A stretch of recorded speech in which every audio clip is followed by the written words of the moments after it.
In this episode of Caribbean Currency, we sit down with Dennis Shabazz Blyden, a man who swears by his innocence after being falsely convicted of murder and sentenced to life in prison. Policeman called when he killed, right? When he killed the first person, he was saying, they had me a head name saying, we killed this man. Right. They went to St. Croix and pick you up in St. Croix. Right. Bust down his eye with shotgun and all kind of thing. Do ya kind of shit trying to force a false conviction. Shabazz takes us through his challenging journey from growing up in the streets of St. Thomas, United States Virgin Islands, and facing corrupt cops in the VIPD. Carl was like the ringleaders of them corrupt cops. Right. He was the one that he used to get him doing whatever he wanted to do. Mm-hmm. And they had a thing they used to like to go around picking up people, cheering and beating you up. To his time at the Golden Grove Correctional Facility and Lewisburg Federal Prison. At the time I went into Lewisburg, they used to have so much killing in Lewisburg, they used to call it a slaughterhouse. Right. After serving 42 years in federal prison, Shabazz had his sentence commuted by Governor Albert Bryan Jr., and now he's on a mission to inspire the youth and guide them away from the path that he once took. And I feel like I'll be a better brother to them youth in the streets. This is an episode you cannot afford to miss, and you can catch the full episode out now on all Caribbean Currency platforms. Subscribe. Just need a big bag, I'ma get it so fast, I'm so fast. And when I get that money, I'ma make that last. Caribbean Currency, we make that money last. We make it last. I just need a big bag, I'ma get it fast, get it fast, get it fast. I just need a big bag, I just need a big bag. Welcome to another episode of the Caribbean Currency. We're here at Living Proof TV Production Studio. We want to give thanks to Alico for providing the space for this special interview, special for a lot of us in the community. We have the pleasure of having a conversation with one of the more, as we say in our first podcast we ever did, like I say, mythical figures, because for my age, I never get to rest my eyes on this guy, but I heard many stories from people who have went away and come home, my parents, my father, my uncles, people who have been in contact with him over the years. So I'd like to introduce you guys to Dennis Shabazz Blyden. Glad to have you, my brother. You know, what impromptu. I went and I see Kimba down Zanzibar, and big up Kimba to me. And Kimba is one of our close cousins and friends. Come up to me and say, listen, we got Shabazz over here sitting down, you know. And the last time I heard the name, when I was talking to Rabbi, but before I go forward, this me co-host. See that this me all the time. Like every time he start, he'd forget to introduce me. So I forget to introduce him. I know you. I feel it. I feel it. I said, listen. I don't leave you go back. So my co-host, awesome Kyle. You know what I mean? Big up Kyle. Large up. Is a get back. It wasn't personal. No. It wasn't personal, right. But he that did to me all the time, and you know that happened when we're looking forward so much to the conversation. Yeah, we're looking forward so much. I know if take it away, and I know you right. will do that. Yeah, we're looking forward to the conversation and just being able to allow you to tell us the journey. You know what I mean? So welcome again to Live Production Studios on behalf of Alico. Give thanks to Alico. And Living Proof. I ring you know. I know. Wow, you the man. I know last time. Yourself. You know, last time I know. You know what I mean? No go hot. You know what? You remember that? No go hot. No go hot. That is there now. A lot of them I don't know. Hey, no go hot. That is there now. Nobody wants to say that no more. When you say no go hot, you're old. Yeah, exactly. Yeah, so don't say. I don't know what they say now, but don't say that. Yeah, man. So, Shabazz. Yes. Happy to have you, my brother. Yeah, I'm happy to be here. It's an honor to be here too. You know? Yes, man. Give thanks, you know what I mean, for the time, because, you know, time is always of the essence, and I ain't gonna waste no time on it. I just really want to, like, for you to express to the people who you is, and why you're here before we even get into the childhood and coming forward up to everything to now. Okay. First and foremost, man, I want to give thanks and praises to the Most High. And also, I want to show my appreciation and my gratefulness to the Honorable Governor, Albert Blyden Jr., because without the Most High and him, I wouldn't be here. I would still be in the dungeon, rattling away, you know. So, I must show my respect and my gratefulness and thankfulness to the both of them. Yes. And now, as for myself, my name is Dennis Blyden. I had a few names people gave me on my way up. One of them, the first name that a brother named Marvin Stephen, when we used to go back, he used to be like a big brother to me. He used to call me Denny Cool. That was my first nickname. Then the next nickname, a cousin of mine's own, he named Rashid McCann now, but his name before he changed his name was Clement Man. He had his cartoon character named Dangerous Dan Magoo. It was like a bull terrier with a black ring over the eye and he was white. And he used to wear a big Stetson black hat with a badge in the chest and had coyotes and wolf and things. So I would be trying to steal the sheep them and things like that. And he was supposed to protect the sheep them and things. And they used to dog him up, but in the end, he used to end up winning over them. So my cousin, just out of the clear blue sky, called me Dangerous Dan. And we in the playground when he said that. And the next thing you look, the whole of the Virgin Islands were calling me Dangerous Dan. And at first I couldn't understand it. But then after a while I just like Stop fighting, stop fighting against it and just embrace it. But it caused me a lot of problem. The name? The name caused me a lot of problem. Because they had a lot of like rogue police. You know, we used to go around doing a lot of things, robbing man. And they know you was a hustler and they know you gambling or you get money in your pocket. The man will come and snatch you off the street and like take your money, take your jewelry, beat you up, throw you out of the car. And like things like that. So with this name now ringing in the street, because I used to be getting in a lot of fights. You know, everybody who used to be so-called bad man, I used to end up fighting. See, and it's so funny because I never been a bad man. I never been a bully. I never liked a bully. So I used to fight against all bully. If I come in your neighborhood and I see a person taking advantage of you, I become your friend. And when this person come take advantage of you, I will say something, I'll speak up. Like, well, you don't leave the man alone. And a lot of time, I used to be smaller than the person they trying to put that. So then this person who being an aggressor, they look at me and look at my height and like, you know, my little frill shape, frame, and think they go just do me like what they're doing this other person, and they used to get surprised. You see what I'm saying? And I was also good with my hands. I don't know why. It's just a gift I had. You see what I'm saying? And as time went by, people started to label me a bad man. I never aspired to be a bad man. I never claimed to be a bad man. I never even see myself as being as a bad man. But this is what people used to say about me. So police used to always be coming looking for me. So back in them time, they couldn't shoot no juvenile. So every time they come and try to put down on me, we would fight. I would fight them. I don't care how big they was. I don't care how strong they was. I used to fight them. And if they get the best of me,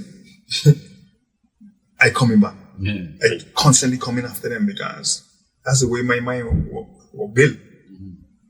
I ain't gonna just leave nobody do me anything and get away with it, especially if you hurt me. Nah, I ain't going for that. And if you had children my age, they gonna catch a slap. You see what I'm saying? And that's how I used to move. Your children come to school and they see them. You don't jump me with 3 and 4 other police. Man, they catch your son in school, man.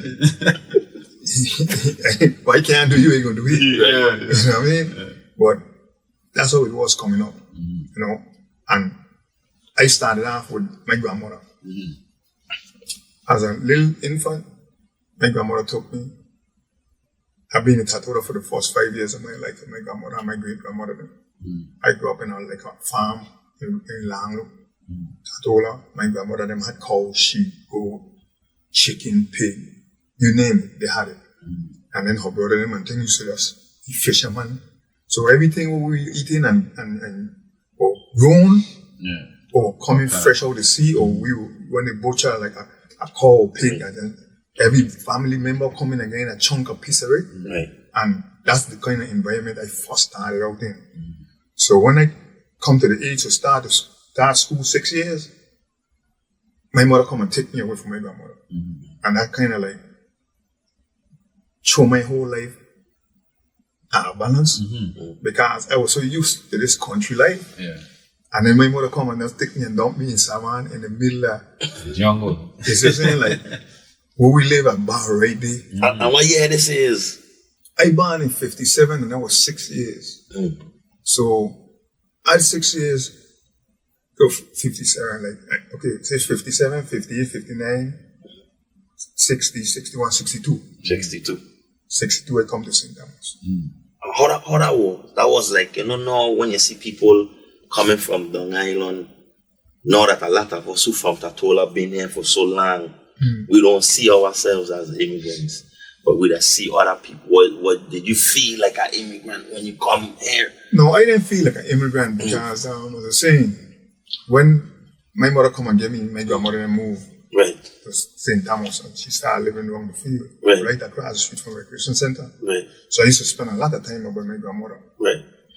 I used to spend so much time over my grandmother that my mother started to tell my father that he'll go around the field begging the grandmother for food and saying that God believing that we don't feed him, and my father started to beat me to stay away from my grandmother. Right. And the more he beat me, the more I used to go around the field every day. It's just saying because I had a kind of like free spirit, like being a never let nobody dominate me. Right. You know what I mean? And that was my mindset from like a little boy coming up. Right. You know what I mean? So I started school in Dover School and Wait. Oh, Dover Jesus. School. What you saying? Jesus.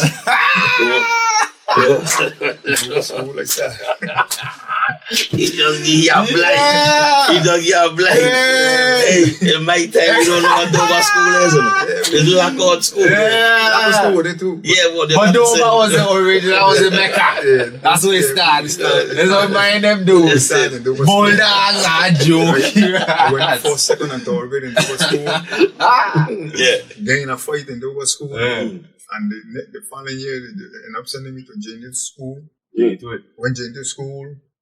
Began Junior School in fourth grade. And got up there.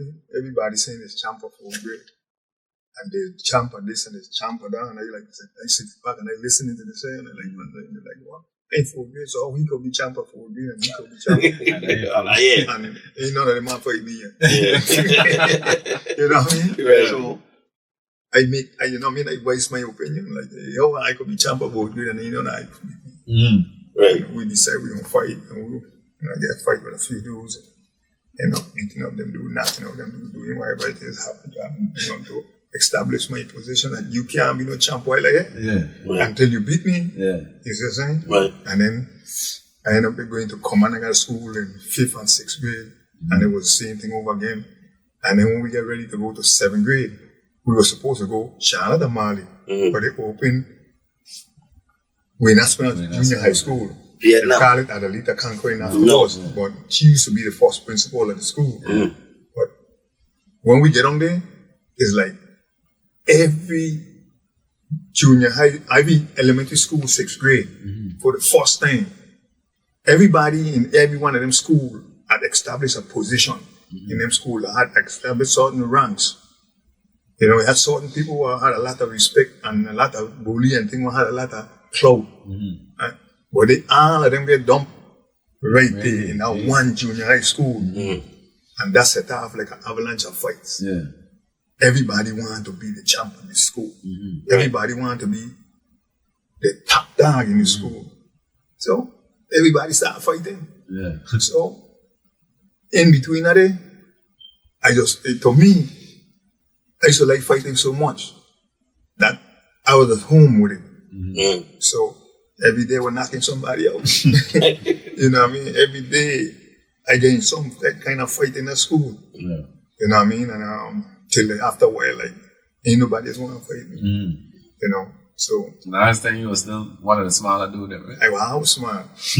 my partner, Big Simba, what died in New York, Lester Akins. He used to call me Lil David. Like, David fighting Goliath. Right. That was his little joke between me and him. Right. You know what I mean? And a lot of them other dudes I was cool with, and I was cool with some family of theirs, and I see somebody taking advantage of them. I used to always get involved and end up like picking up their little beef, you know, pick up their beef. Yeah. You know, so at the end of the day, I get to be the one ducking and hiding from police. Yeah. Right. Because police constantly looking for me because of all these different fights and all these people, parents complaining about me and them thing, you know what I mean? So I had to be playing cat and mouse with the police then. And then my mother used to be a school crossing guard, so they always be telling and complaining about me and things like that. And she complained to me and my father, and you know what I mean? So it used to be a lot of friction between me and them. And then my parents had moved from Savannah to Croix as soon as it opened. So I used to go down there. But I really used to live in Savannah with my grandfather when my mother moved. The house they moved out of, I ended up being the one living in the house. You see what I'm saying? So I had a lot of independence because my grandfather, he was blind, and my grandmother, she was like up in age and she wasn't, you know, On top of things. like, no, they ain't that she ain't on top of things, but I had a free reign. I could go out when I want, come in when I want, bring anybody want in the house, any girl, anything. I was like a grown man. Right.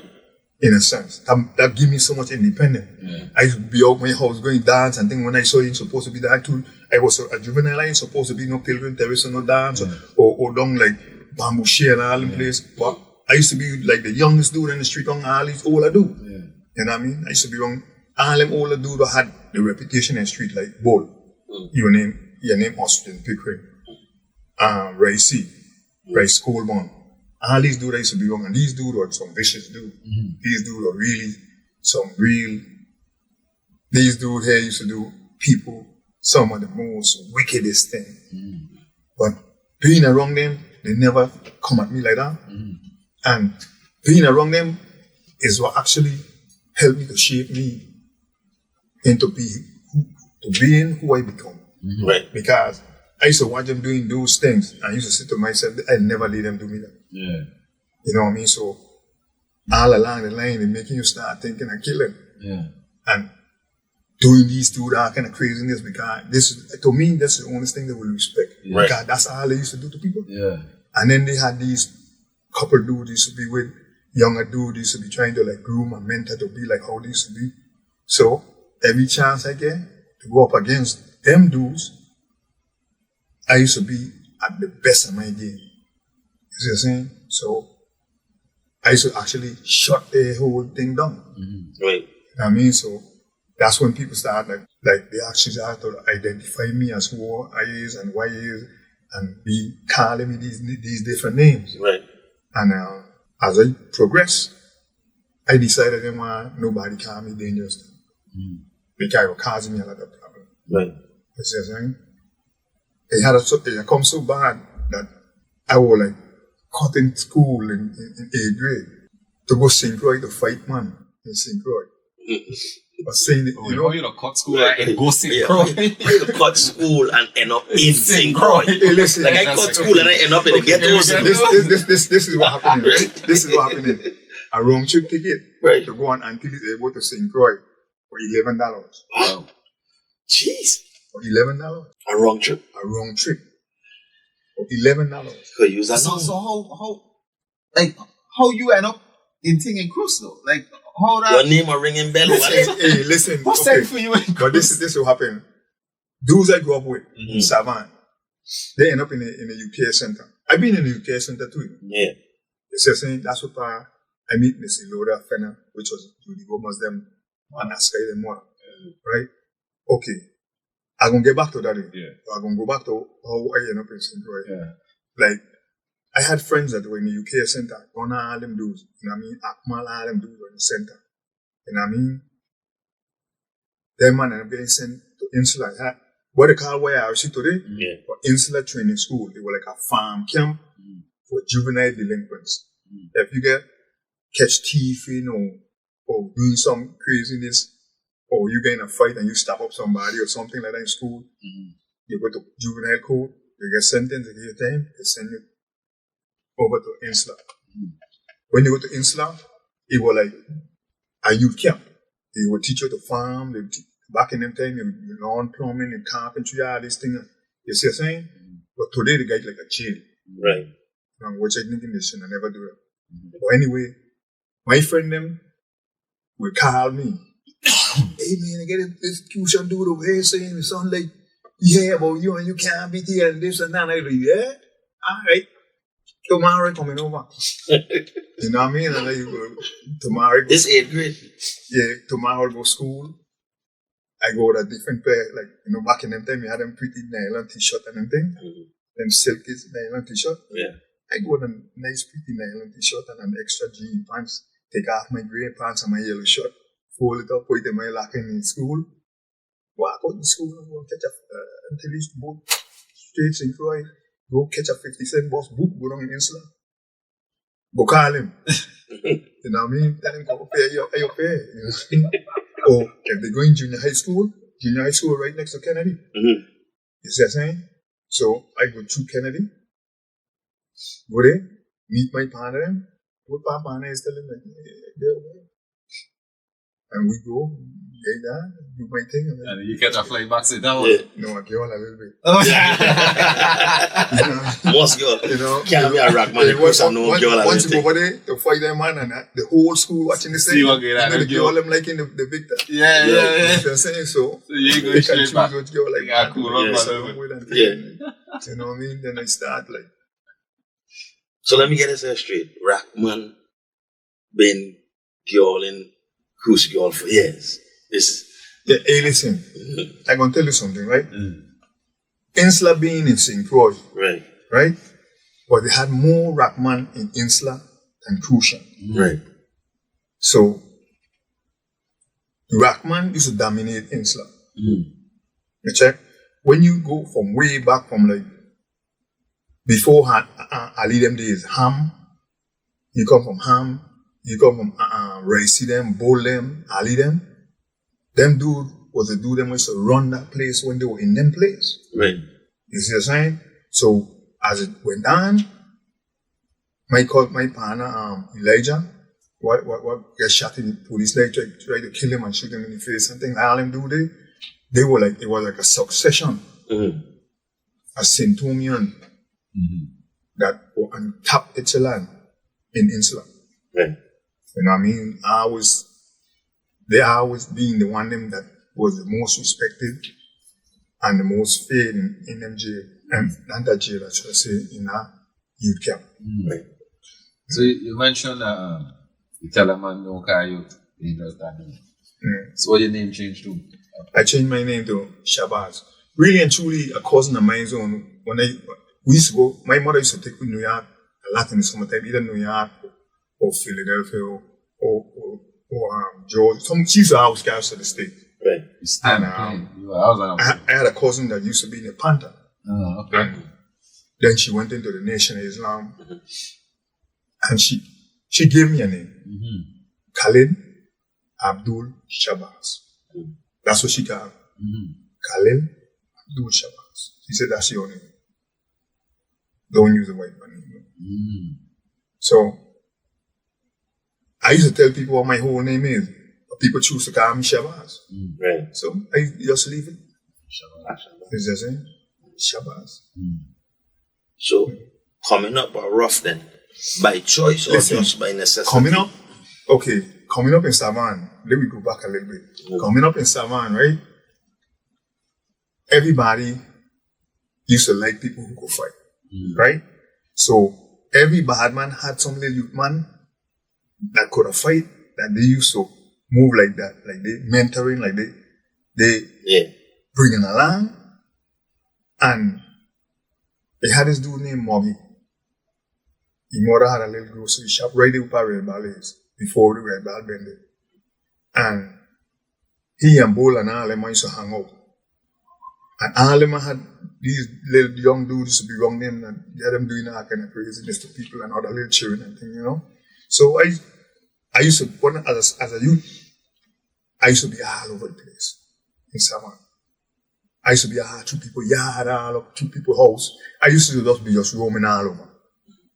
And so this dude, Moggy, called me one day.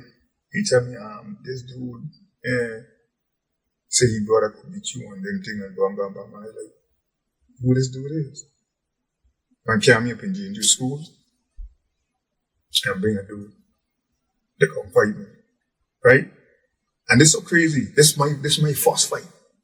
This is my first fight on the street. And me and this dude fight.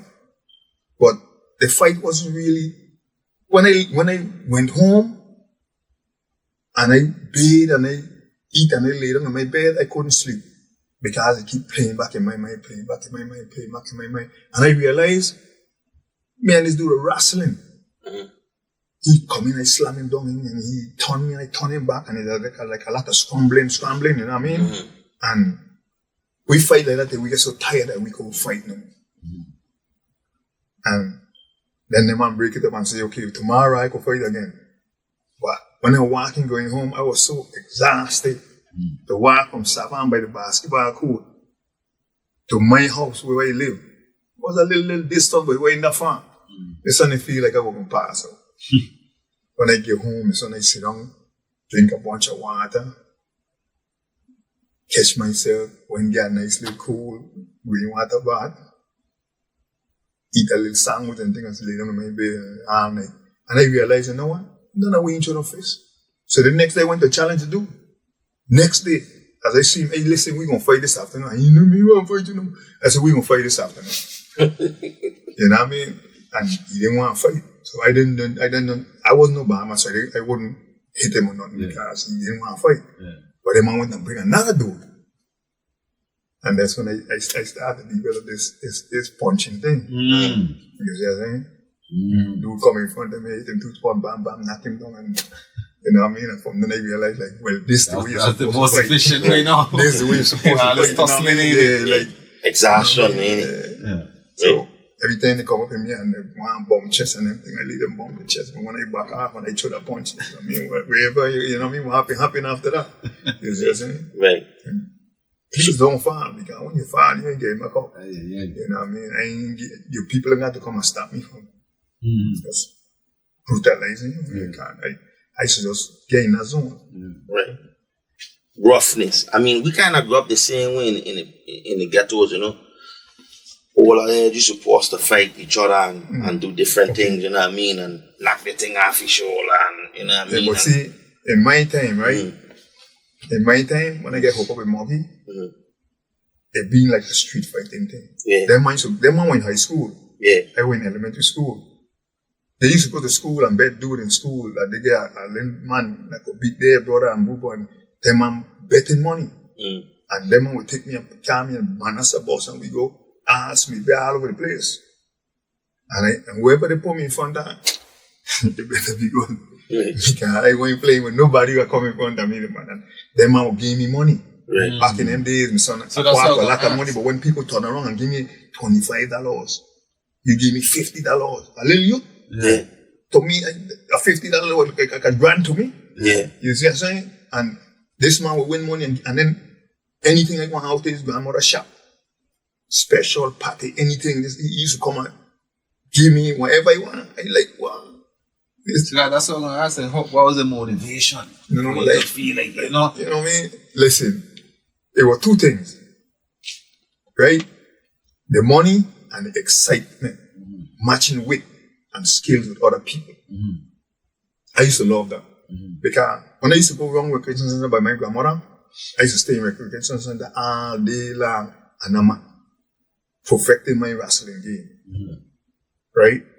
And then when I leave from there, I used to go around like you Kent them and gym class, them used to be boxing. Them were boxers. They had gym. I used to go watch them. You know what I mean? Do their thing and I go on the speed bag and hit the heavy bag and, you know what I mean? Like, do things to really learn this craft. And I used to watch a lot of dudes. They go watch a kung fu picture and think they're a martial artist and all these different things. And I used to watch the same picture. So you can't come and emulate not you seen a picture and think you're going to beat me without it. I don't see that. So somewhere along the line, and you make a move, I'm going to beat you to a move. And when I beat you to the move, your game done. You see, it's like just like playing chess. So it's like everybody will, and this brute strength thing, but me, I want this my thing. You see what I'm saying? And I could have watched. I could have watched you fight.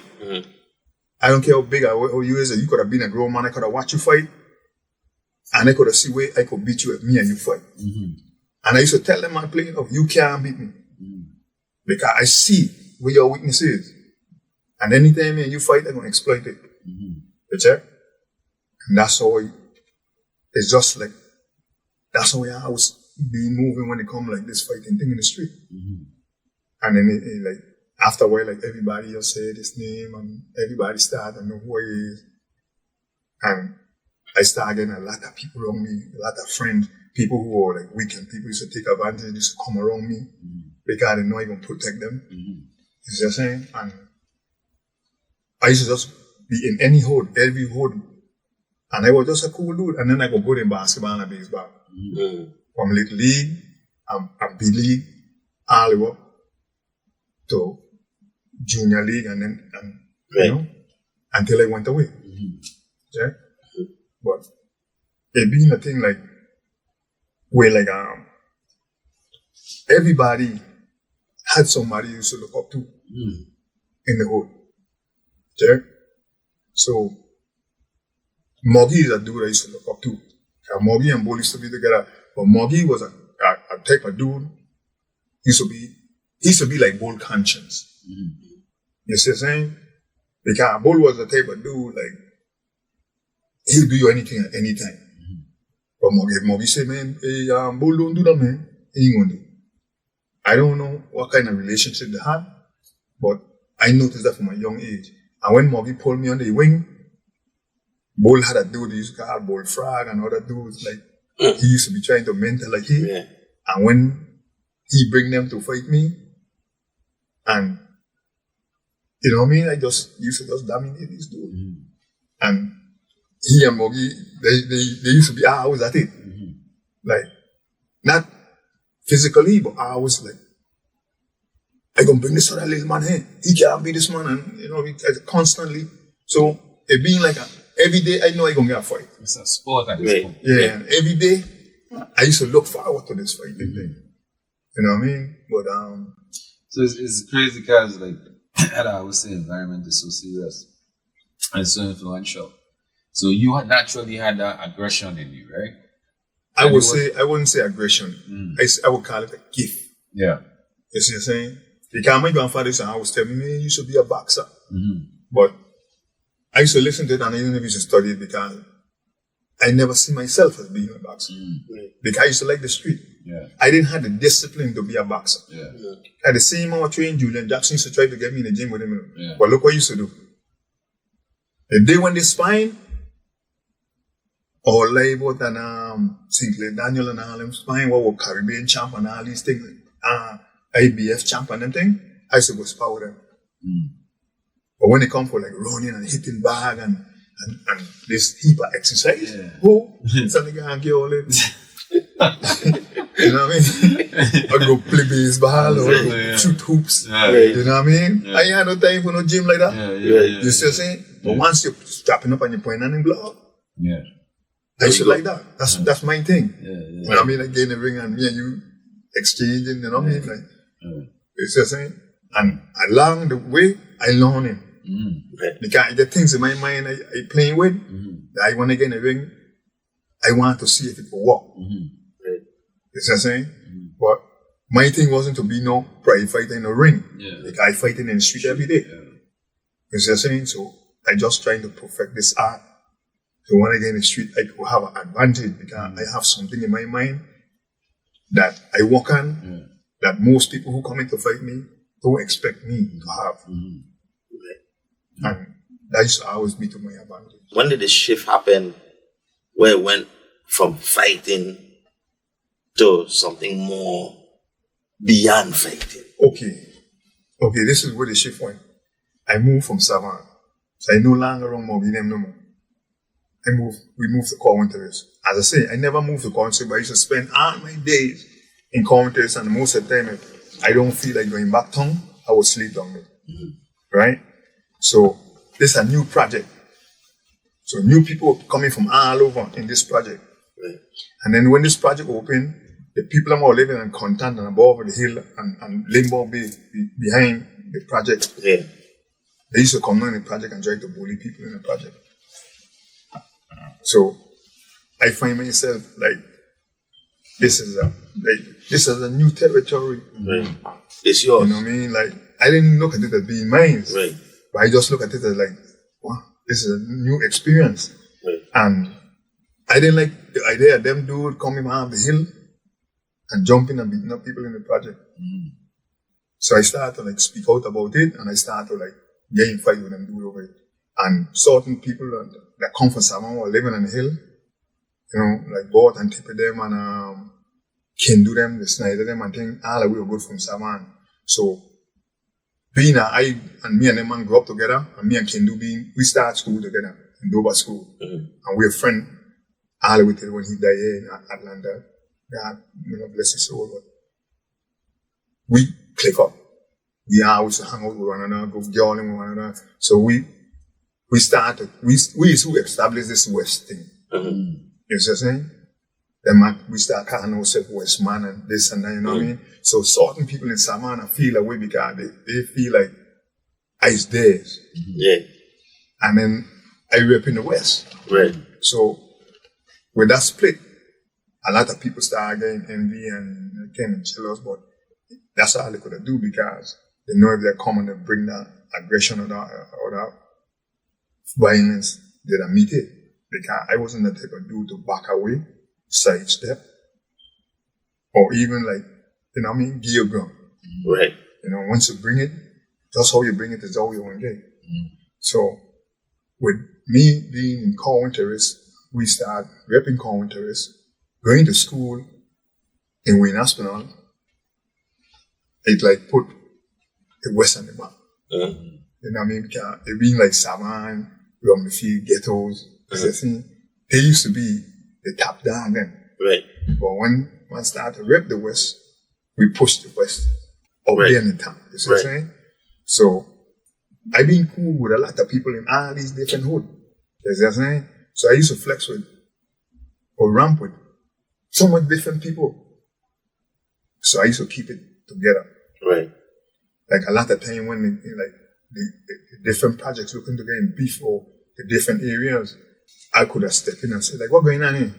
And the man was like, man, them doing this, doing that. And I was like, hey, could leave me talk to so and so. And then I would settle it.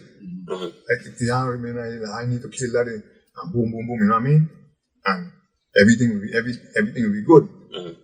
I used to hustle. Then we start hustling. We start off hustling sailors. What's hustling sailors? Hustling sailors is this. Them sailors used to come out of the ship when the Navy ship come in some base and thing, and the man around the place with a heap of money wanted to be up and down, like hustling holes and then thing around the place, but they wanted to buy ass for man and thing. We used to check the man off and just knock them out, take the money from them. Right. You see what I'm saying? And I get good at that. Right. You see what I'm saying? So I was a little dude. I mean, a lot of people are still out there could tell you a lot of the stories. You know what I mean? And we used to just hustle them. Right. Especially it was a race day coming up, and they come in and they do wrong, and Sundays is race day, and they in town like Friday, Saturday, and them thing. Yeah, man, all night I go around the place knocking out these people and taking the money and thing. And when I go on the racetrack, my full packet and full of money and thing, and we gambling and betting horse, and you know what I mean? And at that time, the horse track up here by the hospital. Sugar State racetrack, right there by the hospital. Right. The racetrack. We used to be on the racetrack. First, we used to go cockfighting. The cockfight used to be out with Smithy. Right. We used to go cockfight in the morning, and around 12 o'clock, we were on the racetrack. The races in St. Croix, we hop on a seaplane, we go St. Croix, the horse race, everything. And we just You see what I'm saying? And then you what? What your age? How old you? I was like 11, 12. Yeah, 11, 12. Yeah. You start early. Yeah, you start super early. From the time I started school, I've been in the street. Right. Because my mother used to work and my father used to work. You see what I'm saying? So, from the time I come home and I change my clothes, right, I'm in the street. I used to go play.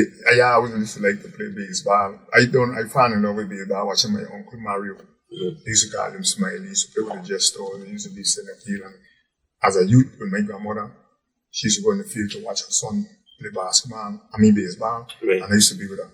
So I fell in love with the game of baseball. So when I get Saman, I started to go around. They had a team they used to call the Cubs. Saman Cubs, the league team. Bunch of us joined this team. A dude named Sonny, who used to own a restaurant named 7-8 Restaurant. He used to sponsor us and everything. Uniform, bats, everything. Like everything we need for the team. He used to sponsor the team. He had his restaurant in Saman. So started playing without the first. Then I tried to play with the team up in Saman. With Milligan and the Royals with Spooty and Lolo and all them dude. And Milligan he was choosing who he wanted to play with the team. So I started hanging out in college school and ended up with young Eddie Kent, Raymond Kent brother and them dude and Sonny. He formed a team down there and we are the Royals. And this is the first time we formed a biddy team.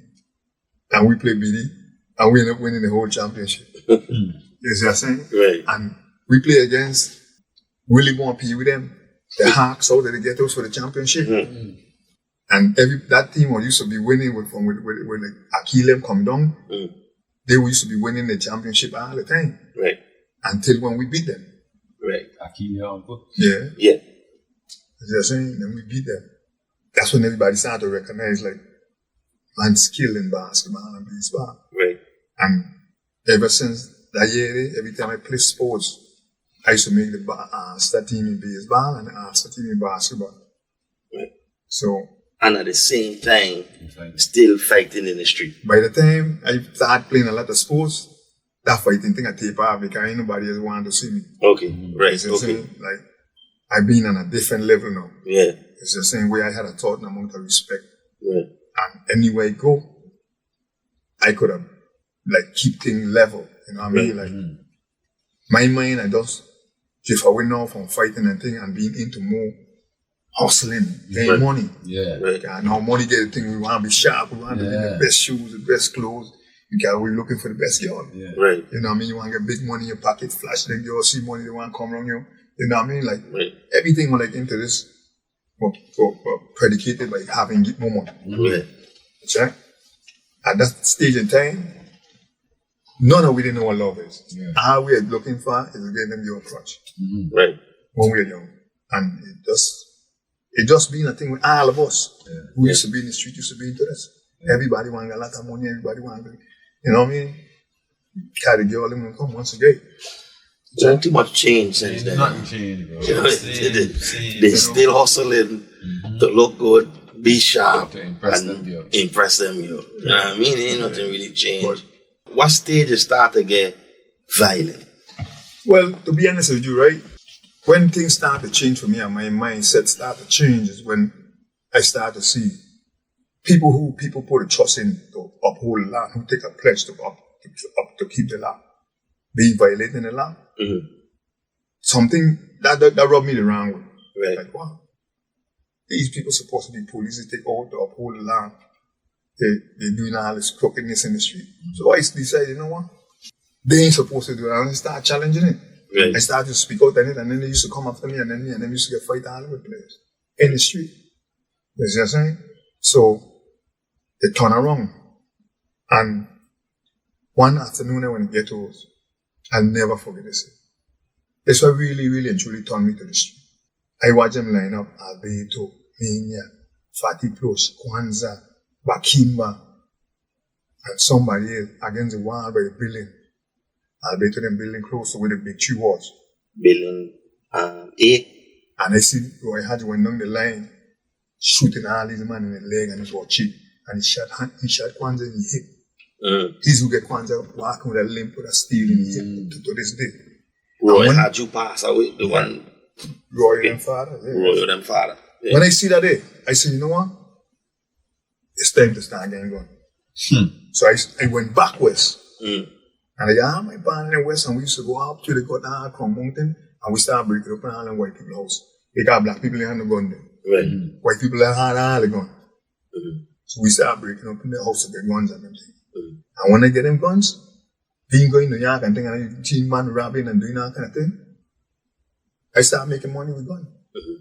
I stopped making a little bit of money and start making a lot of money robbing. So me and my partner, we just started getting a lot of guns and start robbing. And I used to bounce around. I rob 5 days a week over here, and St. Croix, rob 5 days a week St. Croix. And back and forth. Frequent flyer, but If only had that Sky Miles. If we had those Sky Miles now. Yeah, we have been good. That's how it was. Yeah. That's how it is. Yeah, and then I get so serious with it. I start challenging the police and everything. Like straight up leaving them know I got guns. And anytime I come at me, no. They're going to be gun for gun, bullet for bullet. And I ain't playing. So you feel like back then it wasn't even, like in my time it was project versus project, era versus era. You feel like you versus police. Yeah, most of our beef with police in the street. Right. And listen, if you look at it, right, that project war and youth killing youth started after I went to jail. Right. It never happened while I was out in the street. You never see another youth kill another youth in the street when I was on the street. Right. A lot of them beef I used to kill. Right. Like when I hear about them, because I was being cool with one of them youth people them on both sides. Right. So I used to always go and talk to them, sit them down, one weed, give them weed, everything. Because, again, I really don't feel comfortable talking about why you going to talk about it. Right.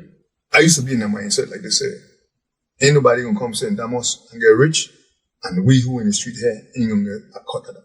Right. So, a lot of people used to come from the island and think hustling, bringing weed, whatever they're coming with. And I used to push up on them and make them like in a sense, straight up extort them. For you to sell drugs there, you got to give you a portion of it. Right. Or you can't sell it there. Right. You check? And it might sound funny, and it might sound kind of strange, but that's how it is. And when I get it, I used to just eat away. To all kind of different youth and people who need and struggling, and the man used to like to juggle and sell weed. I used to give them the weed. Right. You had no use for it. No. You just didn't like. No, you see what it is? I used to just want these men to know. You don't sit down and leave people come in your homeland and juggle and make money. And you sit down and just complain, making all the money and this and that, and you running and going spending your money for the same weed. Right. You see what I'm saying? And you could get the same weed and hustle and make money. So what I used to do is take things from these men, give to these men who want to hustle, and then when they get a certain amount of money, if they want to go buy weed to keep turning and whatever, that's an eye. But don't sit down and look at people and be envious of people and be like saying how these people come here with this and that, and you just sitting down and doing nothing. All you doing is complaining and talking, and you know what I mean, and you ain't doing nothing about it to change the situation or change your condition. You see what I'm saying? So I will show them, you know what I mean, you got to change the condition. So I used to go around and just teach these young youth on the street, okay, if you're going to be in the street, sooner or later you're going to children, you're going to have responsibilities, you need to help your mother and your father with certain things, bills, whatever. You got to hustle, you got to make money. Yeah. You can't just be out there idle, just run around the place, getting in all kind of stupidness and ending up in UCare Center. Yeah. And then, you know what I mean, you go to UCare Center, and you know what I mean, if you ain't strong enough, you're going to abuse over there. You see what I'm saying? Like, make something up. Yeah, make something. Make something up, you know, in the street. On the legitimate side of it, right, Kyle, I always expressed to us in the community that we'd see a lot of people coming from foreign, whether it be from Long Island, whether it be from America especially, come to the Virgin Islands, make a living, get up, and we'd sit back and complain rather than applying ourselves. And that's true. So, even though your thing was in the street, the mentality was the same. Yeah. You know what I mean? These people come in here, they're doing what they're doing, and we just sitting back, complaining. But see, why you so like rob me wrong the most? If me and you on the street and the can to sell a couple of dime bag, the local police will come after me and you. Right. But these other men, from wherever they come from, sit down in the can all day long and sell, and the police them never so bad at them. Right. So I used to look at that and say, yeah, okay, all right. If we can't hustle in the corner, well, you gonna got to break bread a week. Right. You see what I'm saying? If you ain't breaking bread, then you can't be in our corner hustling. If we can't be in our corner hustling, you can't be in our corner hustling. Right. And if they're gonna allow you to be in our corner hustling, you gonna break bread a week because we can't be in our corner hustling because these people are harassing you. Right. You see what I'm saying? And that's what my mentality, and that's how I used to flex with it. You touch on the younger years and just being aggressive and wanting to hone your skills and the thrill of meeting somebody who had, if they had that skill set you hadn't seen up how you was on the totem pole. You touch on, when you graduate into, robbing a sale at them and hustling and these type of thing. And then we finally get into the area where it got a little bit more aggressive, and the catalyst of that is how, I guess, the corrupt police them moves. Why you think? Because we come in a society where it's not like it's white police and black man, like in America. It's black police and people you know. What do you think the catalyst was for you to become that person where it's almost like a defender of people who are getting victimized by corrupt police, and how prevalent was corrupt policing was in them time, that gave a lot of people like yourself and others a bad rap with the people in the community who would call regular citizens or law-abiding citizens that would look at you different because you in conflict with the police all the time? See, it was like this. We been in the street, we were hustling, they were hustling. Mm-hmm. See, most of them police come up in our neighborhood and come up among us. Mm-hmm. My mother them and them they went to school with. Mm-hmm. And they went to Vietnam. Mm-hmm. When they come up from Vietnam, they went to and joined the police force. Mm-hmm. And then they started these little clique in the police force where they could come around, and younger youth, see, a lot of them dude wasn't nobody before they joined the police force. Right. They bowl on them and them other bad man used to just body up. But when they went and come back from Vietnam and put a badge on, all of a sudden they come like bad man police. Right. They want to do the same thing that the bad man them in the hood doing to man in the hood. Right. And a lot of them used to try to like take advantage of the youth them to try to make you snitch. Right. You see what I'm saying? They used to come and pick up man, beat up man, do man, all kind of thing to instill fear in them, to get them to like talk. And anything they see you now, they could come and snatch you up and make you tell them what's going on in the hood or in the street. You see what I'm saying? So, as we start seeing that coming along, like 12, 13, going to 14, every step along the way, it was different change and adjustment. Because we know we starting to find ourselves and we're defining ourselves. You see what I'm saying?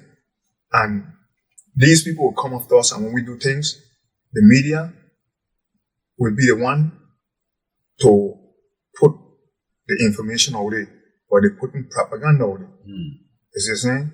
And then as time went on, we started to pick up this Black Power movement vibration. Because a lot of them were coming home from Vietnam, and a lot of them were coming back from New York, and then places are being run with this Panther movement and these different Black Power movement and them things, in college, and them things with these different movement for like civil rights and things like that. They start coming back to the islands.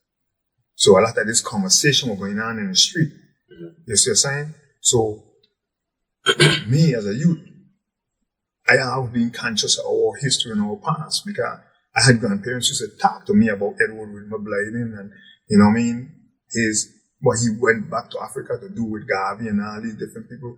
like Howard Harrison and all these different great people that don't even be celebrated the way they're supposed to be celebrated here in the Virgin Islands. You know what I mean? So I always had a black consciousness. But with them other dudes coming home, with this black power movement and them things, I started to become more black, like a black nationalist. Right. Like a person who embraced my blackness, loved my blackness. And every time I could get my hand on a book, anything about our African past, I mean the truth about our African past, because the most of them we get from about our past history, there'll be a bunch of lies. It's the same. These people don't never tell the truth about our past. Right. They try to make us believe that our past started in slavery and, right. You know what I mean, we being nobody, we didn't contribute nothing to civilization or society and the nation building and these things, and that's the total lie. Right. We were the one that created and produced these things before these people even come out of the Caucasus Mountain in this cave. Right. So, being conscious of it, I used to always, like, again, front my blackness. Right. You know, I grow my afro. I go in my red, black, and green dashiki. Mm-hmm. We used to wear croquets. I started painting my croquets red, black, and green. Mm-hmm. I started to, like, put my jeans them in Croix and bleach them all white, and then I tie-dye them like red, black, and green, different colors. Mm-hmm. So you can't find these in no store. Mm-hmm. Right. You see what I'm saying? So everybody started seeing what I was doing, and everybody like who in the street and who about this hustle started doing the same thing. Right. So these people get upset that we becoming so black conscious. Mm-hmm. That they start to try to suppress this conscious growth in us. And they start coming after us. A lot of dudes fall and people, mother, parents send them away because, you know, they fear these people. Right. But I was one who ain't running, and my mother used to be begging me to go away and all, and I mean, like me going no place. When they come and tell me, man, we're going to kill you. Okay, when you going to kill me? Come. Because if you can kill me, you got to put your life on the line. Straight up. You coming after my life, you got to put your life on the line. Right. I don't win. I don't stockpile so much guns like thief all over the place. You know what I mean? And that's how I've been thinking, you know what I mean? Like, and when they realize what was going on, and I was encouraging other people in the street that being around me, if you don't be around me, you have to be strapped up. Right. Especially in the night. Right. These people, they don't mess with you in the day. Yeah. They always come in the night. Right. So, I used to spend most of the time, I go home 6 o'clock in the morning. Right. And you don't see me until 12 o'clock. Okay? From 6 o'clock when I hit home, I go in my bed, I sleep until like 11:30. I get up, bathe, iron up my clothes, get clean, shower. And that's how we used to be. Right. You know, if you out there, you know what I mean, you're on the top of the peckinada, right. You have to keep yourself like impeccable. Right. You have to be sharp, clean, and ready for anything. Mm-hmm. You know what I'm saying? So, that's how I managed to drop it. And then police realized like they couldn't go wrong and get money from our house and gamble house to lead them operate. And when I peep it, I start going to get my money for them too. You know what I mean? It's just a peeping game from them. I don't mind paying people. They pay me too. Yeah, right. I was peeping game from them. So when I peep their game, I start to take some food off their plate too. Right. You see what I'm saying? So, and I used to get them upset. Right. Because the people used to complain to them, like, we supposed to be paying night for protection and this and this. You know what I mean? And that's how, you know, so we are also bumping in. You know? Right. And again, they had a group, police like Clendenin, Roy Hatch, Calwood, all these police. Every night, they used to, just like how we used to ride around in Rent-A-Car, looking hustle. They used to go in Rent-A-Car every night and doing all kind of crazy shit in the street too. Right. You see what I mean? But they don't sit down. Mm-hmm. And as time went by, I went away. I went away for like 6 years. I stayed in New York and live in New York. Run around in New York, meet Talis, you know. like voodoo, X, all the way, a whole bunch of ghosts all the way being in New York. What caused that move? You just come from saying you no place. No, Right. but see, there come a point where like, you know what I mean? You reach a point and you want to do something different. Right. You know what I mean? You want to do something different.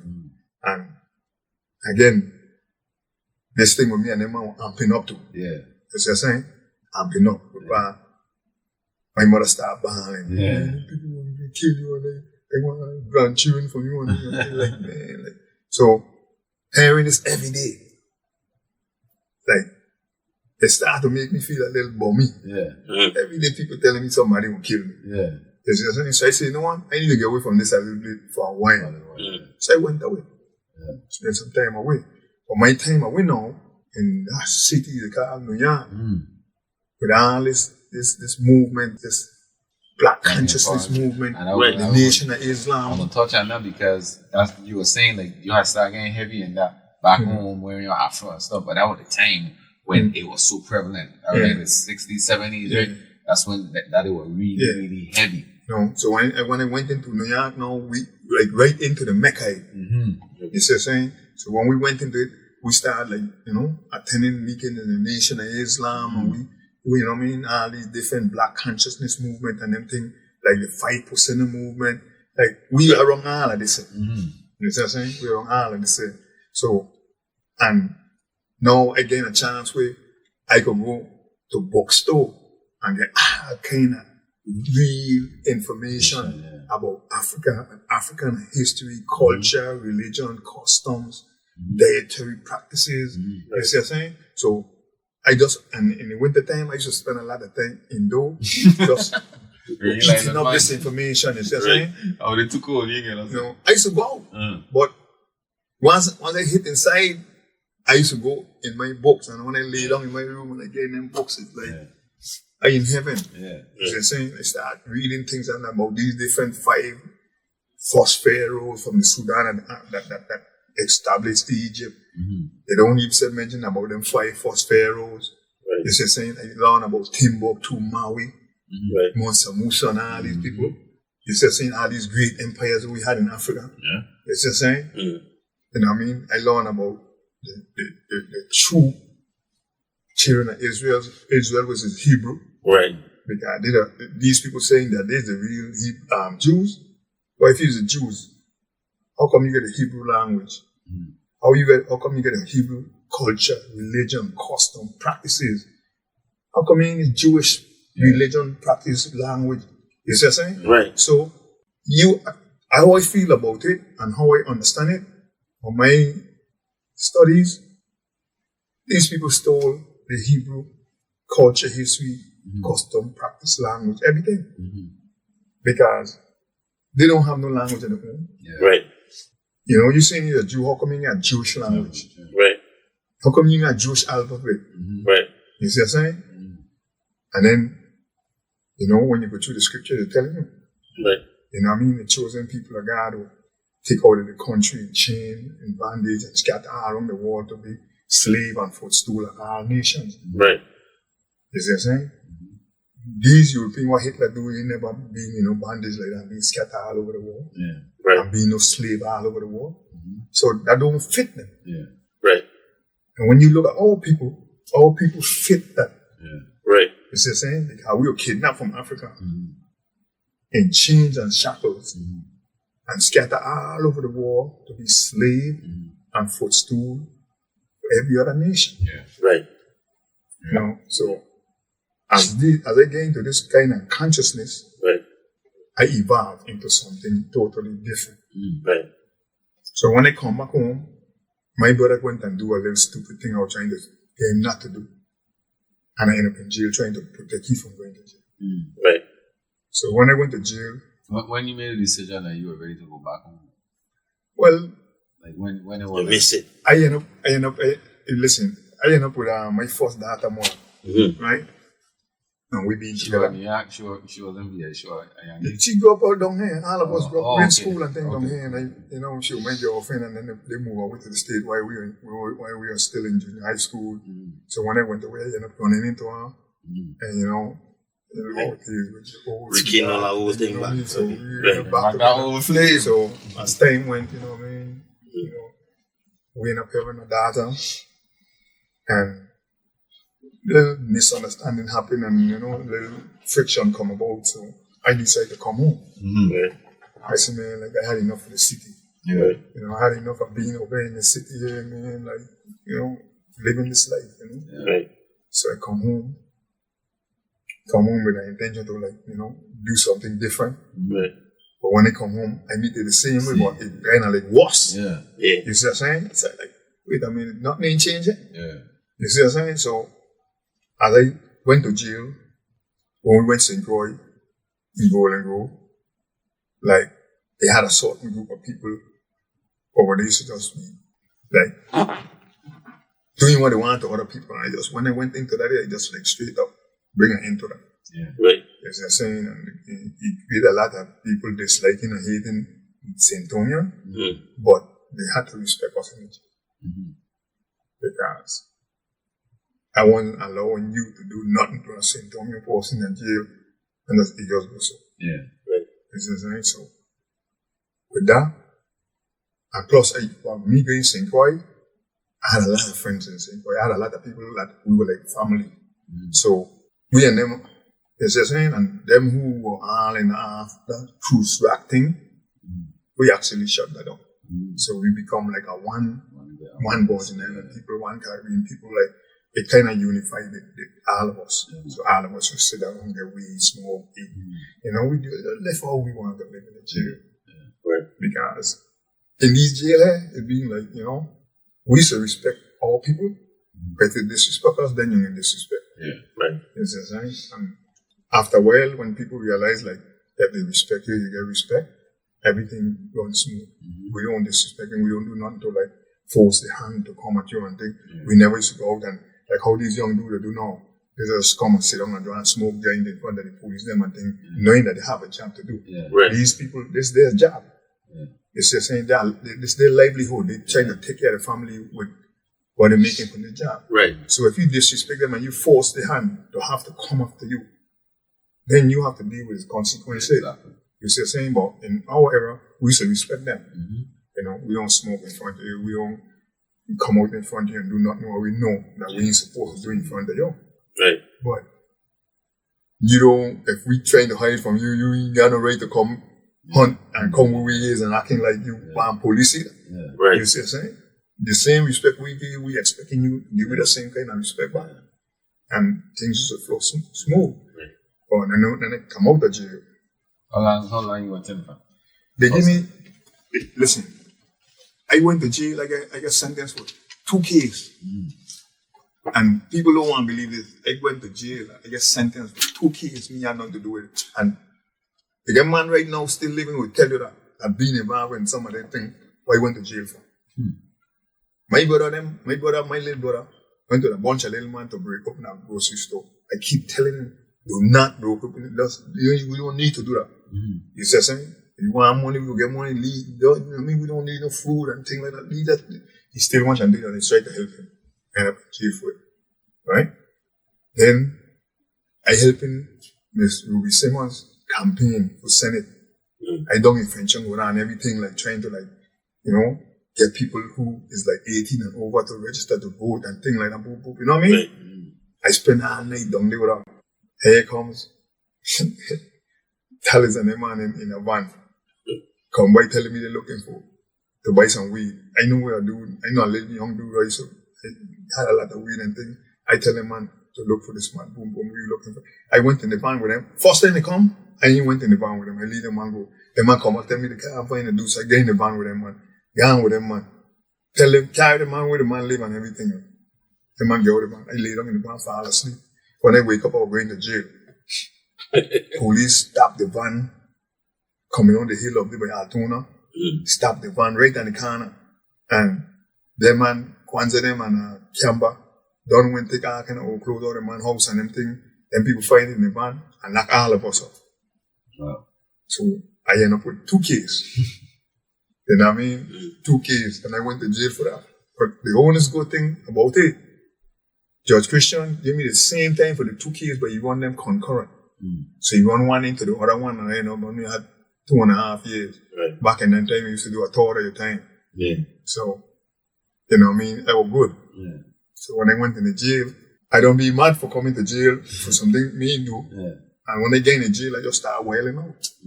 Just start straight up like, you know what I mean? Just start doing all kind of crazy shit in the jail. You know?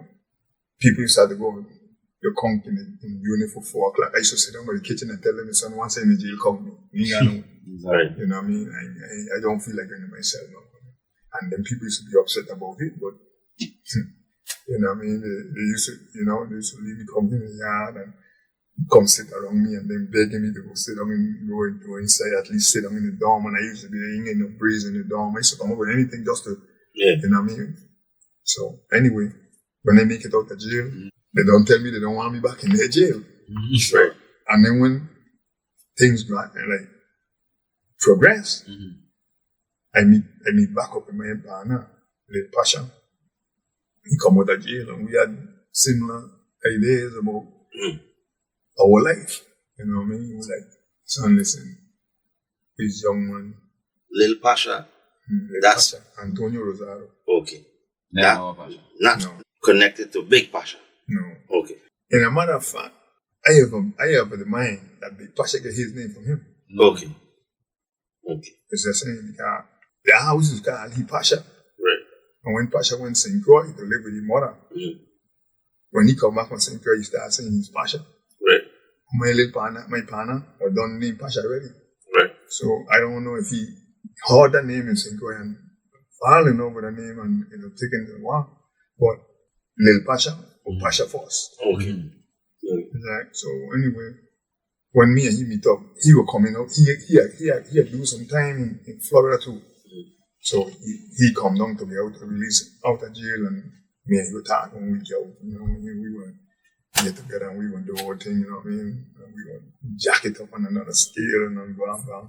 So it so happened that both of we go, and I went to St. Croix to horse race, meet up on him, and we click up. We start running together. We start putting this gangster thing down. Straight up. Like, anything we want in this stuff, we were taking it. You know what I mean? Like, we were like freewheeling, running here, there, everywhere. Right. Any kind of like entertainment come down with it. Any horse race, any cat fight. Then we start to like introduce people to St. Thomas because it was done in St. Croix. Or it was done in St. Croix among rich people.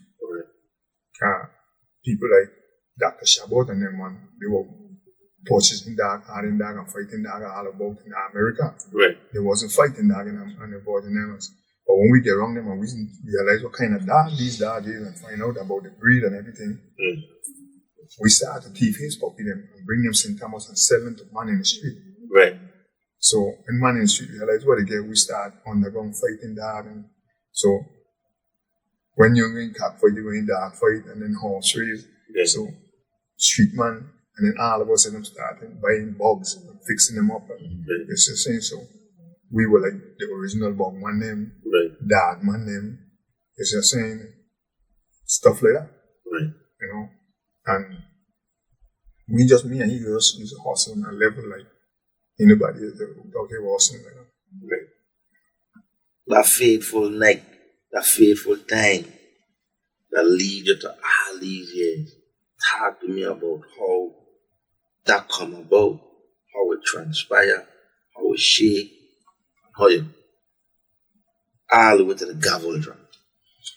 Okay, well, when me and my partner, Pasha, as I was saying, like, we used to do a lot of stuff. I don't really want to get too much into it. Right. Because it's going to take us a long way, because a lot of things we used to be doing out there in Right. the street, you know what I mean? But anyway, we used to be hustling. Right? We never used to hustle people in the street. Right. We straight up into business people, things like that, you know? So, me and him running. So, one day, they were coming around Christmas time. And we used to all be back and forth between St. Thomas and St. Croix. So I keep telling him, come to New York, man. Let me go to New York for Christmas, man. it'll be nice in New York for Christmas, but I keep trying to get him to go to New York with me. And so getting close to Christmas. So we do a little hustle and catch a like nice little stash here and there, you know what I mean? So we fat with money. Like, come on, man. So he don't know, I tell me, man, listen, man, I been out, I mean, spending a lot of time with my girl, and then I go in St. Croix to spend time with my girl. That's okay, cool. I go in uptown and catch you when I come home. So the 14th of December, I fly out to New York. He fly out to St. Croix, right? Carl would get killed. Policeman Carl would get killed, right? When he killed, the first person he was saying, they had me a head name saying, we killed this man. Right. They went to St. Croix and pick you up in St. Croix. Right. Bust down his eye with shotgun and all kind of thing. Do your kind of shit, trying to force a false conviction out of him. And then when the said and done, they were saying they rent the car where they find killing this man, where they rent the car where we had the car, he was the same name, model, and same color. Right. And when he tell them he have the keys for his rent the car and his rent the car parked by Wynwood Passage Hotel, and they went and find that rent the car, they were shocked. I know they were up and down saying they were looking for me, and when they catch me, they won't kill me and all this thing. So I come back home. As I say, when I come back home, I went and I strap up and I started moving in the street. You know what I mean? Like straight up like me mugging any police. So you were done away, you were in Babylon? Yeah. And you heard that I went away on the 14th of December. He get killed the 19th of December. And I could never forget him day. And then you heard a man saying that he would kill you. They've been broadcasting on the radio and everything. And you went back home. Yeah, come back home. Come back in the fire. You know what I mean? Like, yeah, if you don't keep All your life, you looking for friction. All your life, that it wasn't thrill like looking for friction, but I mean, like, okay, you say you won't kill me. See me? I ain't running, I ain't hiding, I ain't ducking, you won't get me scared. Yeah. You see what I'm saying? Why you have a house? Yeah. You see what I'm saying? I mean, yours might be legal, but yours might not be. But still I have it. You see what I'm saying? I mean, free to use it. Yeah. You see what I'm saying? Push come to shove. You see who's the best man. Yeah. All my life I've been up against superior strength force. You know what I mean? And I always figure a way out to overcome it. Yeah. So I always feel like, I would be the big guy. That's how I feel. Yeah. You know what I mean? Like, you win so much, you start to feel invincible. Yes. Right. You see what I'm saying? So you went back home? I come back home. They went and took the plane ticket out and the stub out my pocket. I lead them went to the airport, they gather around me and they tell them if I put a hand on me, I got kill me. They can't ain't going. So as you landed, what they were doing? As I land, a whole bunch of police surround me and I try and make my bag, my suitcase, them and thing. So I had my ticket stub in my back pocket. When I went to pick up my baggage, I feel one of them and snatch it out of my pocket. But me studying it because me, my mother, my aunt, and them, we don't make Xerox copy of this thing for me. I figured they're going to try to do that. Yeah. You see what I'm saying? So when I come back, I went to check my partner in the jail. You know, they might tell me some police said they won't kill you, my son, the man up and down looking for you. But he said, man, I ain't now, man. You know what I mean? I ain't hiding no place. I'm in the street all over the night and everything. I mean, Was Carlwood one of them corrupt cops? Carlwood, like the ringleaders of them corrupt cops. Right. He was the one that he used to get him doing whatever he wanted to do. And they had a thing they used to like to go around picking up people, cheering and beating you up and taking your shit and then kicking you out of the car all the way in the country and then leaving you where you got to fend your way back the way you could find your way back home. Yeah. Them man used to do that every night. Jumbo crew. They used to you know what I mean? They know them man used to pull up in car, rent the car and take you and grab you and throw you in the car and go with you. Straight up kidnapping. They used to be kidnapping people cheering. Right. Is that saying? When you see man the next day, the face all bust up and bump up and do a little jury that had them gone and talking about them and take the money and the weed and all this thing. Is that saying? Right. And I was the mind, they ain't gonna do me that. You know what I mean? So man used to just run around, find out where all them live and sleep and who the woman and children them is and everything. Push come to shove. Man ready to go to war. You see what I'm saying? So as time went by and with Pasha, they wanted to find somebody who killed Carl so bad, they went and picked up my cousin, Antonio Blyden, who I call Tony Blacks, Michael Young, what they call Modibo, and Juan Francis, Charlie Roach, and they tried to say, them man killed Carl. Right. You see what I'm saying? Because them man used to be on me. Right. And them are young. So they thinking if they pick them and beat them up and force them into false conviction and things like that, they'd have been able to get them money. Right. And then when Charlie would show Josh Christian what they do, they're so stupid they carry them on the court with bloody shot and face all busting up and everything. And Josh Christian dismissed the shit. You know what I'm saying? So from then they won't come on the alley, they shot Madib, they shot Mulu, they shot Odaya. You know what I'm saying? Exactly what they won't kill people for all kind. And I keep telling them, man, I want to stand up and constantly lead them, put bullet in the eye, man. You know what I mean? I need to start getting gun and defending myself. I started telling them about the second amendment of the Constitution, giving the right to bear arms to protect yourself from the government. You see what I'm saying? Right. I started to show them, man, you have a right to bear arms to protect yourself, because if the government can't protect you and they're the one that's trying to hurt you, you have a right to defend yourself against them. So, okay. And all the line, they want to come, but they realize the way we moving now, they have too much to lose. Yeah. We moving like we ain't got nothing to lose. Yeah. You see what I'm saying? We straight up moving like pariah, like outlaw, straight up. Right. You know what I mean? That's the way we're living. You know what I mean? Whatever is whatever, you know what I mean? So they start plotting to take me out the street. That's where this whole thing started. And from then, they up and claim say, Cleve Thornable, Mawali was to keep Benjamin and me. His claim say we killed somebody in Frenchtown. And then they turn around. The worst choice they could have made in the whole thing is this try to say Cleve Thornable was the shooter. Everybody in St. Thomas Middle man never ever been in the street. Never ever own a gun. Never even hold a gun in his hand. And they tried to say he shot somebody in French. They arrest me, Mawali, and he. And then when they realized they make a bad choice with he was a Tombo. Remember now? Them Tombo had people all over the government and the people name all over the place. They dismissed the case. And then come back and pick up same Mawali, who is another individual who wasn't in the street. Mawali wasn't about no gun and no street thing. But me and he were out of school from coming up, little boy. Right. To this day, he's one of my best friends and oldest friends. You see what I'm saying? He never used to be in the street thing. Exactly. But a lot of time in the weekends, when they get dance and party and big basketball game, and he used to come and get me and he used to hang up. We used to all look together and everything. So they used to see me and he together all the time. So what they did, they tried to say me, he, and we was say me and he.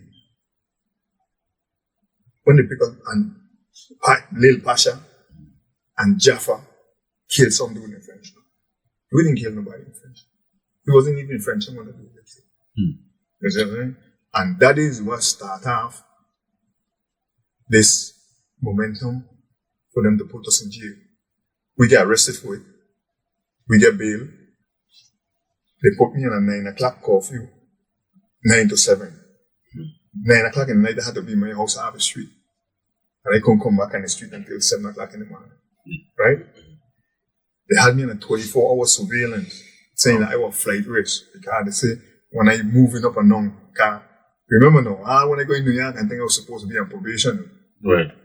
And I in New York, I think, and me missing the probation, signing and signing out. But I places where I ain't supposed to be. Right. You know what I'm saying? But I go in and come back and they can't do me nothing once I say, hey. Right. Check. So when they realized like all of that come down, they put me on 24-hour surveillance. Going into the third day of that surveillance, the third day, no third week or third month, third day since I've been out on bail, my third day under the 24-hour surveillance that do get killed in the country. Wow. See what I'm saying? They didn't know where I've been. Because they were following me and they were around my house every time I move.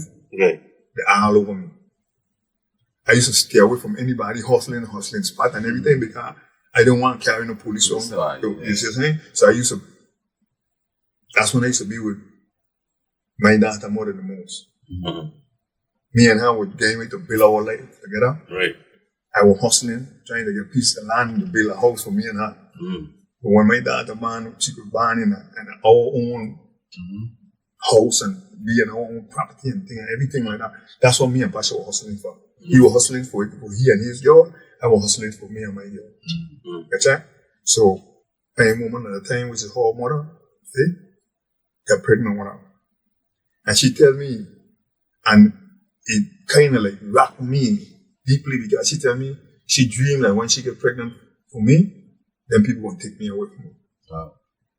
And I had a feeling like something will happen, but I don't know what it is. Yeah. But I was just preparing myself for whatever happened. You see what I'm saying? And when it happened, it was like, I couldn't believe it. But then in my mind, just like, oh yeah, I was being like rebellious and things like that. When they take me to court and they bring all them people to lie on us, they had people lying, man, so much that it being like a comedy show in court. Wow. You check? People laughing and giggling because they seen these people lying straight up. Like for instance, I'm going to give you an example. They had a dude come and testify, straight on the stand and say, he parked a car by my house on one side of my house for us, for me. And then he come and pick it up on the next side of my house. Right? When he being questioned, do you know Shabazz Blyden, aka Shabazz? No. You know where he live? No. So if you don't know where he live, you don't know me. You never meet me. You don't know who he is. How you gonna know? You park a car by my house and pick it up by my house. Exactly. You see what I'm saying? This is kind of craziness going on. Then he had this other lady. She said she know Jaffa. Jaffa changed his name to Khaled Jaffa. But his name was Samuel Jones, right? She said she know he all his life from a baby. She used to babysit him for his mother and things like that. Imagine this now. You know this individual from an infant. When they tell her pick him code, show them like who he is. This woman don't have the witness stand. Pass it. He's the first person at the end of the table, to the defense table. He was here, Mawali was here, Pasha was here, and I was the farthest on him. This woman passed, who went out through the crowd and come back and went and stand and said he in the courtroom. Everybody crack up laughing. Because everybody know he in the courtroom. Yeah. You see what I'm saying? The whole case was like a comedy. Yeah. You see what I'm saying? And they had to actually answer question them juror, carry them in the street, intimidate them to find we guilty. That's how we get convicted. We didn't have a conviction. We had a judicial lynching. You see what I'm saying? Straight up. So how that talk to me about that sequester part. See, in legal terms, Right. you have everybody have to have a juror. You could go to you have a judge trial if you want. It's of your choosing. Right. But if you choose to go to trial with 12 people of your pay to judge you, that's the juror. 12 people, and you might have 2 or 3 alternate in case one of them is sick. Right. They could replace the one which is sick or whatever. Right. Right? Once you sequester a juror, Right. that juror is supposed to keep like segregated from everything, everybody, and information and everything what's going on pertaining to the case outside of the court. Right. They can't watch news and No, nothing, right? Other than what's going on in the case. Right. And they ain't supposed to be answer questions until after their body. Right. That's the law. No. But they up and Judge Christian violate that by answer question the jury them, so then people could go and intimidate them and force them into finding we guilty. Right. And that's what they did. Right. Now, we young and naive, we didn't expect the government to go to such extreme to kick we out of the street. And it was over a woman having to go to church. One elderly woman asked to go to church. Out of 12 people, Right. one asked to go to church, and he unsequestered the whole jury. Right. All 12. You see what I'm saying? And the majority were young girls who never used to even go to church. They used to say me every pan tongue, every dance you go. You see what I'm saying? You know what I mean? Every time you look around, man, get them all over the place. You see what I'm saying? And them is who he unsequestered to go to church, and then people never used to go to no church. Right. And they were saying that they don't know we, and they don't know everybody. I know everybody. Right. You see what I'm saying? So, as time went on, we keep going wrong and wrong in the court system. Every time we think we got a win, they come up with some total out of the wall, total shit as an opinion to deny we our case. Right. So after the first set of wrong went wrong, I said to myself, I'm going to sit back and I'm going to watch what's going on, because they had we separated, and Mawali and them other dudes, and Jaffa them, were filing a lot of things in court. And they were doing it in too much haste. Right. I mean, everything what they were filing were facts. So this is after the conviction. This after the conviction. Right. So when they convict you, what would they convict you of murder, obviously, and what they sentence you to? Okay. They convict us of murder, first degree murder, and possession of unlicensed firearm. Right. Right? And they give us natural life without the possibility for parole, plus 5 years for the gun. Right. That was our sentence. So they didn't do no ballistics testing, that type of thing? No, I'm glad you asked the question. You know why? They claim say they find a car or supposed to be used in the shooting. Right. They find a ski mask in the car. They find a pair of gloves and they find fingerprint. That's DNA. All of that is solid proof. None of the fingerprinting match none of the 4 of us. None of the hair fiber come out of the ski mask. It match none of our DNA and our hair sample. And the judge still allow that information to go before the jury. He entered into evidence, even though it wasn't connected to none of the 4 of us. Now, we've been young and naive and didn't really know too much of the law. We know a little bit because we had a lot of interaction with the law. But certain things we didn't know. Because that information wasn't supposed to, that day, tainted our juror. Because now they seen a ski mask and they seen glove and they see the fine print.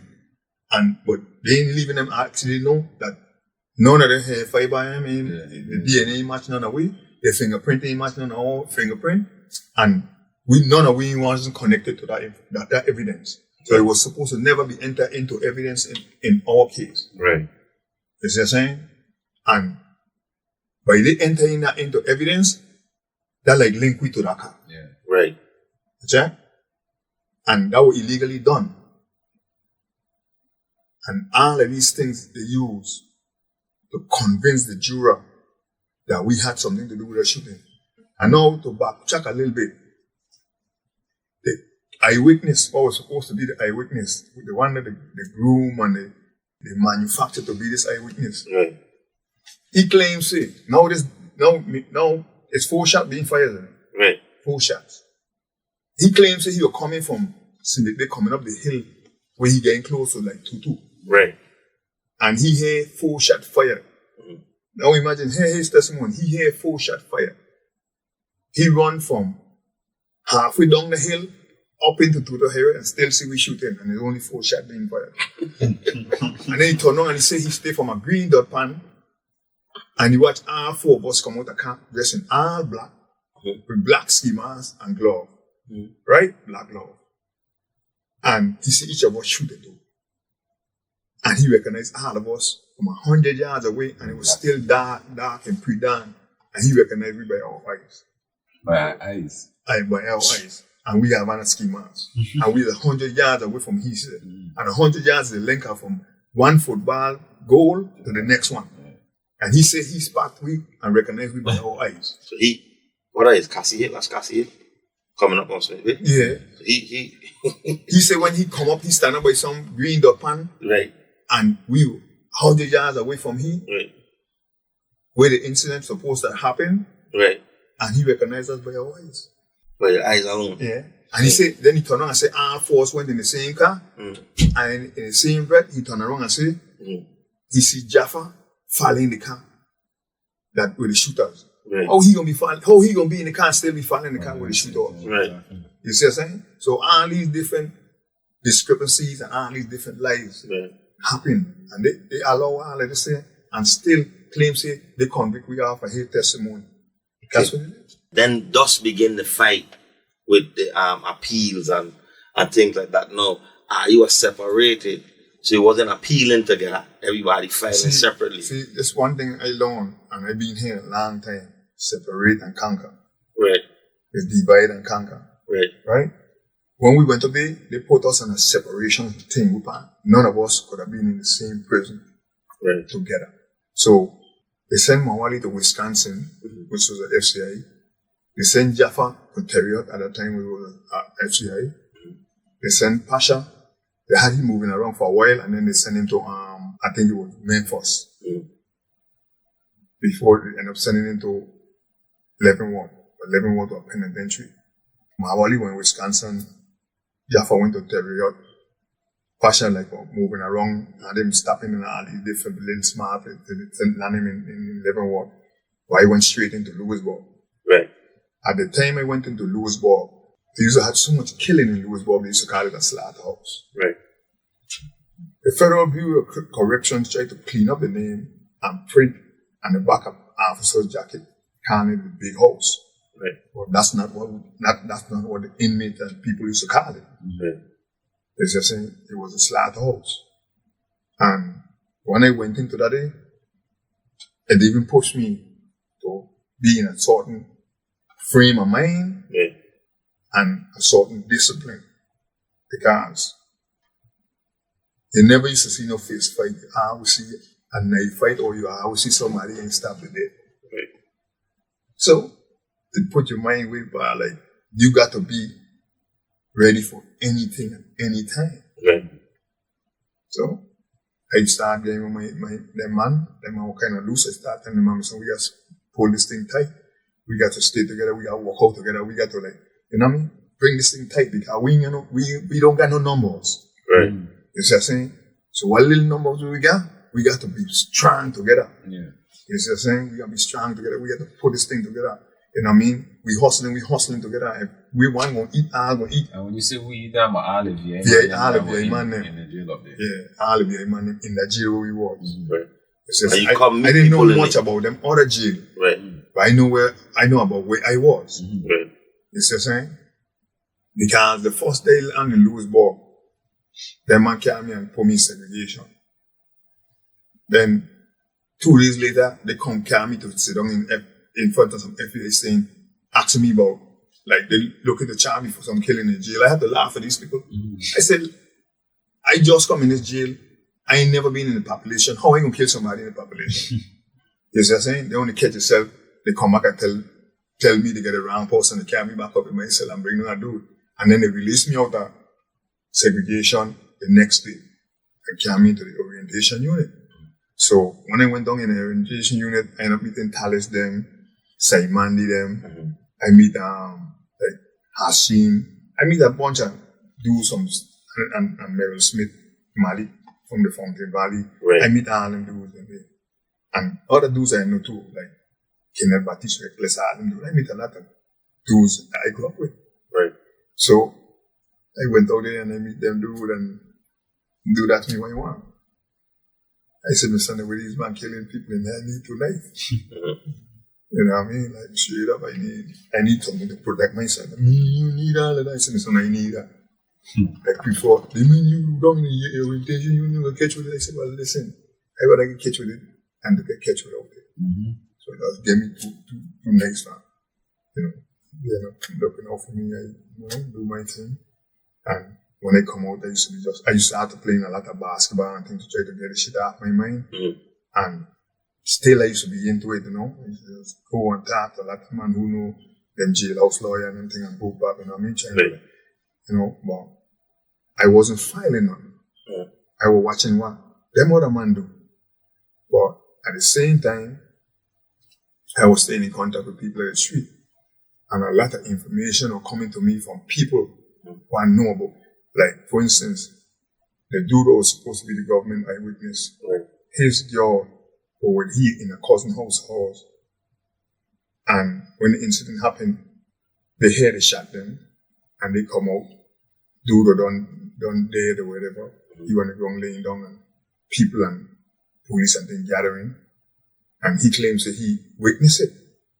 So they end up getting in contact with me, and end up getting in contact with my mother. I end up getting affidavits from them, from the two of them, stating about his situation. So, and they had a dude named Dean Williams. He claims that he was fixing on car with somebody, and he see us in some car and all this thing. But he was messing with a little young girl, and he was charged with statutory rape. They make him a deal. If he assists them with getting us convicted, they would show the charge against him. The same dude we kind of find out now, they just delay most of this called Pancho, who they make the eyewitness, the key witness. They offer him $50,000 for a conviction against us. You see what I'm saying? So all these people was being paid, bribed, or gained something out of it that they were bringing to testify against us. But you feel like the government was going so hard? See, the government went hard against me like that because he used to run the street. We had full control of these streets in Thomas and Croix. You know what I mean? And we were pushing the all up indoor. You know what I'm saying? They know he had nothing we couldn't do in these streets. Straight up. You know what I mean? Because right before they picked me up the first time, they picked me up in St. Croix at Memorial Day and the car tracking. When Ayatollah and his prescription and them car went over to racing. But the week before them car reached over in St. Croix, you know what I mean?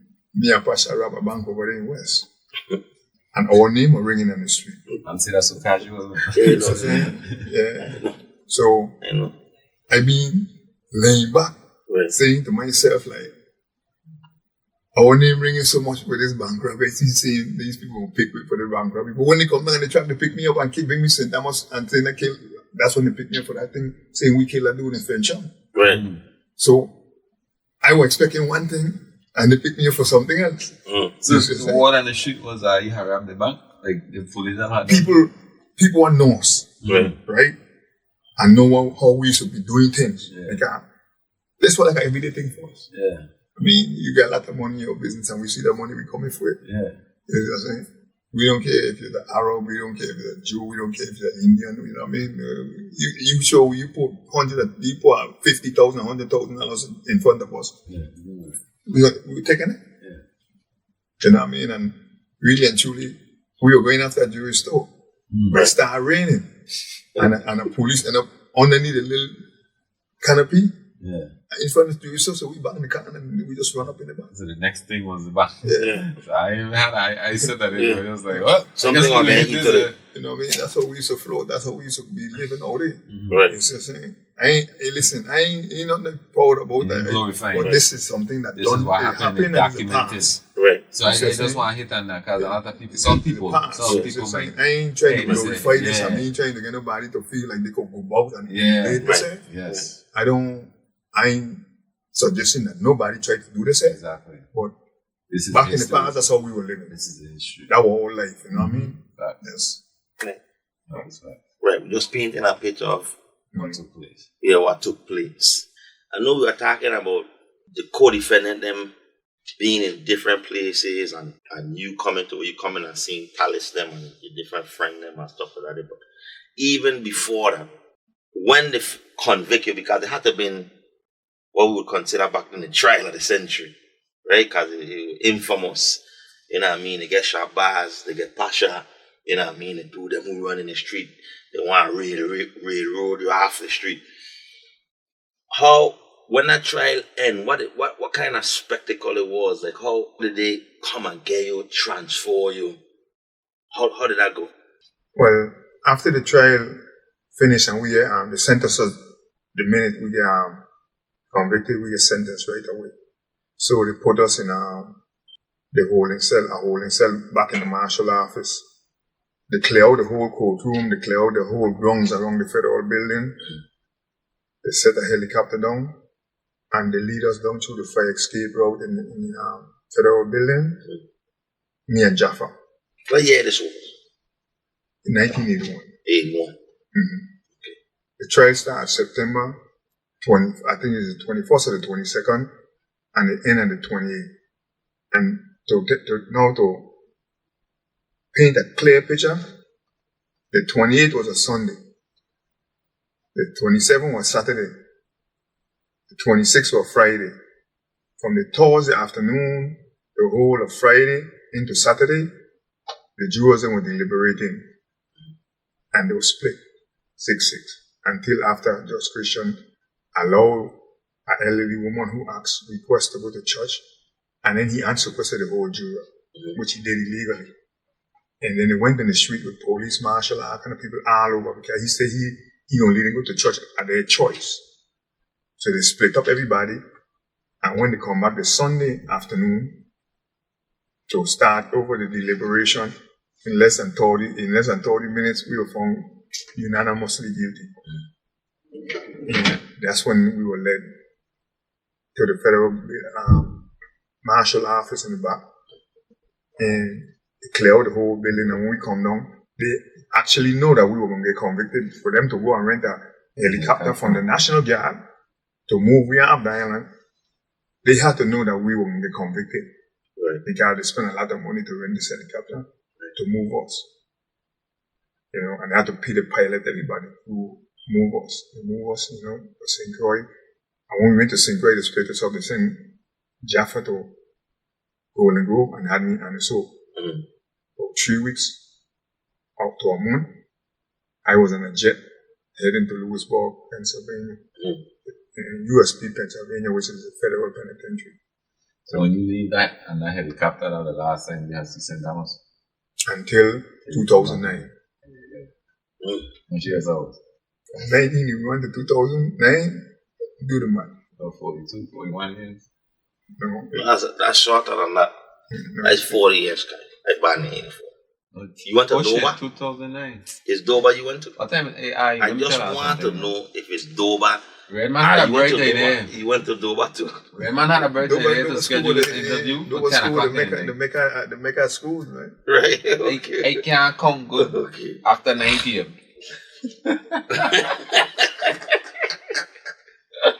Nevertheless, I could rap me after 9 p.m. I could just get right. I could do the math. It was a lot of years. Oh, a lot of right, years. So you spent a lot of time, and if I am mistaken, like you said, before all of this transpired, you and Lil Pasha separately was working on getting our life together for our family. So I guess you were expecting your daughter. Yeah.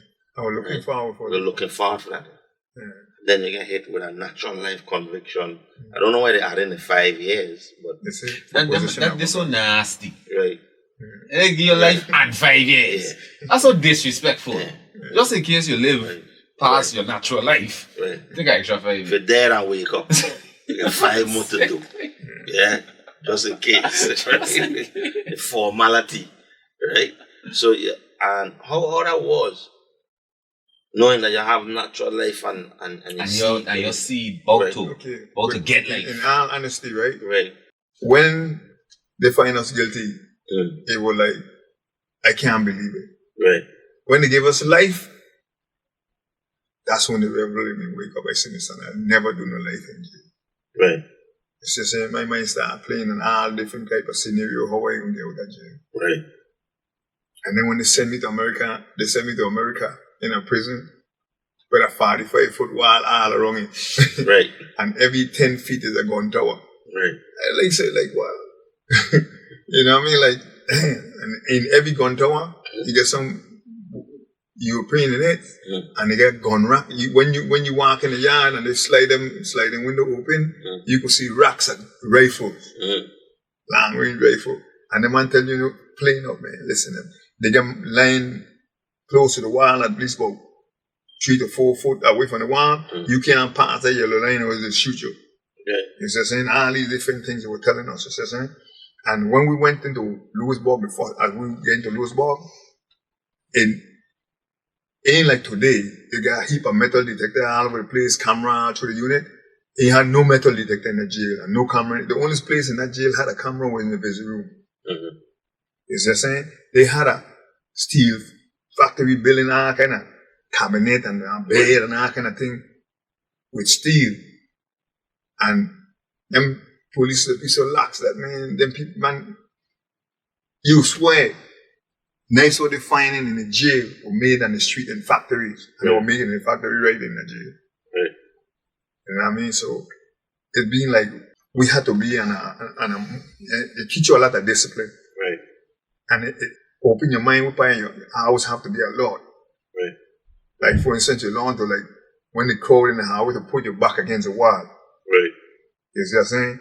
When you sit down in your spot, you always sit down where you have a few man sitting on the wall. If you're back against the wall, them who back against the wall got to watch your back. Right. You see what I'm saying? Don't allow nobody to walk up on you from the back. If you see somebody coming in your direction and they're going to come back, they alert you and everybody be ready for whatever. Right. You see what I'm saying? That's how we start to like discipline ourselves like that and start thinking more like had a regiment, like we were soldiers, like you were in the military. They get up in the morning.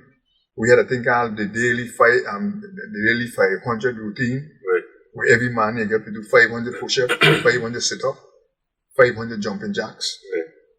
Then when they call the yard, we go out and we run. Then when you're done run, you come in, you shower, you bathe, you cool off, you eat, you do whatever you want. Then when lunchtime come, you go out, you do a lot of calisthenics. Pull up, push up. You see what I'm saying? Yeah. You know, things like that to tone your body. Right. And in the afternoon or all in the morning is weights. But all of us going in the yard at the same time, walk out at the same time because we got cover each other. Because that's how them AB, the Aryan Brotherhood used to be. That's how them skinhead used to be. That's how them Nazi used to be. Right. And everybody used to be, and everybody had section. Everything, that jail was segregated. Right. No outside group used to sit with no other group. Right. No outside group used to eat with no other group. You see what I'm saying? And so we had to adapt. Right. Because we never come out of gang culture. Right. And we never had a gang. Right. But we used to we pull it together. Right. You know what I mean? Like a regiment, like a brigade. Yeah. That's how we used to be moving. Like you had beef and thing with people on the street and everything, and you come there, that beef there. Yeah. Can't bring it in the family, can't bring it in the circle. Right. You see what I'm saying? The man used to sit you down and leave you know. All of us need one another here. Right. So if you still want to hold on to your beef, you save it until you hit the street. Right. Jack? And that's how we used to carry it. I don't want to ask you if you ever, like once you went in there, how you were trying to unify everybody. If you ever run into somebody that you had issues with on the street, right? And then you got in jail and I see each other in jail and like you just say, we all need each other here. See, I might beef them with people or when I was young coming up. Right. So when I reached in my later teen coming into like my early 20s, because I come to jail in my early 20s. You see what I'm saying? I went to jail when I was making 21. Wow. I make 21 in jail. Right.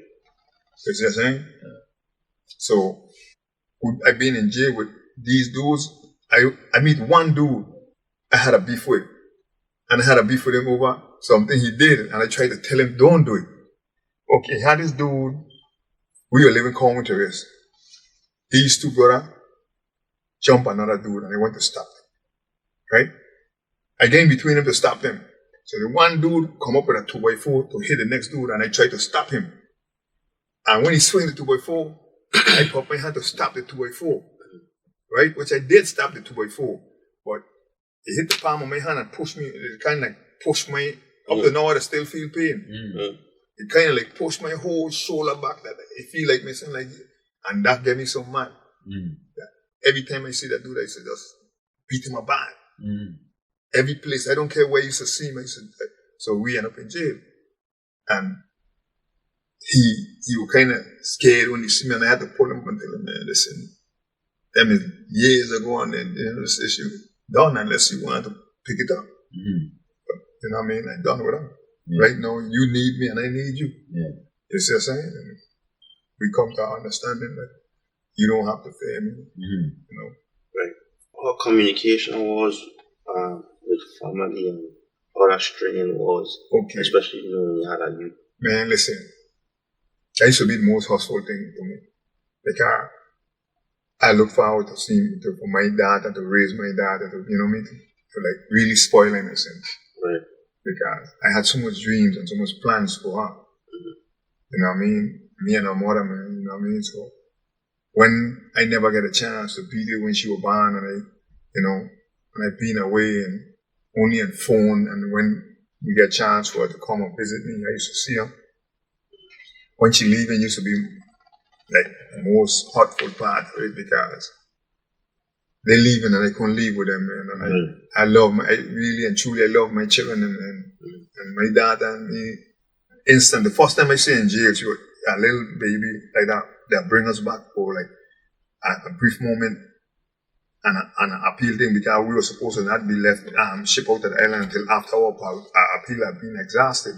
But as soon as then we just encouraged them a ship we. So we filed a thing about it and Christian bring us back. And then as soon as he went on vacation, they were playing a lot of mind games with them. The ship we back up. You see what I'm saying? So when they bring me home, and I get to and they bring Khadija to see me, she was in for one time I hold her, she started smiling, she had a sort of bright smile, and you know what I mean, so cheerful, man, like then everybody started taking her. Everybody in the jail and everybody who was visiting this bright child with this smile and so happy. Everybody just take and I following everybody because I try to get back. Right. You know what I mean? Right. No, Khadija was your had a chat, your last. So you done already had two prior to that. Right? And but how was communication with them? I always used to correspond with my son too, because he was in the Virgin Islands.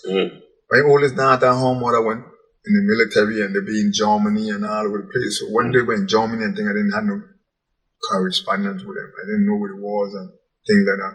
But when they come back to the United States and they get stationed, she gets stationed in Colorado, and she settled in Colorado Spring. She get in contact with me and I start being in communication with my daughter. And then really and truly, my daughter's mother didn't get in correspondence with her mother. Which was my daughter and grandmother, is who contacted me and gave me the address to her. I started writing her, then I got a phone number, and then I started calling. So every weekend I used to make time to speak to all my children. You know what I mean? I used to talk to Khadija, I used to talk to Jaro, and I used to talk to Aisha. Aisha is my oldest, Jaro is my second, and Khadija is the last. Jaro and Aisha born in the same year, but they wasn't supposed to born in the same year. He born 3 months premature.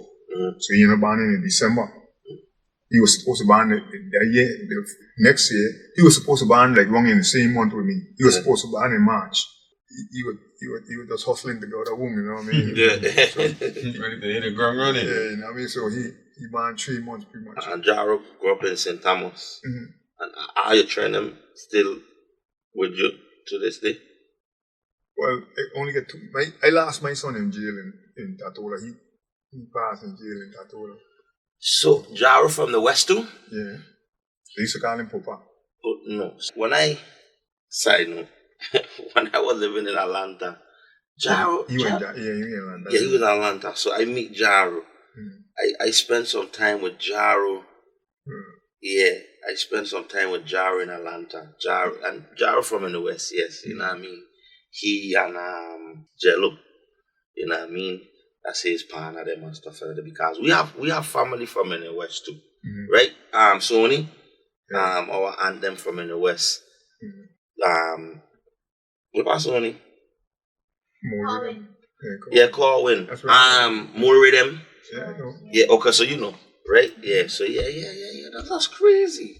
That's crazy. Yeah, man. Rest in peace to Jaro. I didn't even know that was your son. Yeah, that was my son. I didn't know that was your son at all. Okay, yeah. How did that impact you while you were in there? Well, to be honest with you, man, like, it being that, I feel like somebody else ripped my heart out my chest and leave me empty.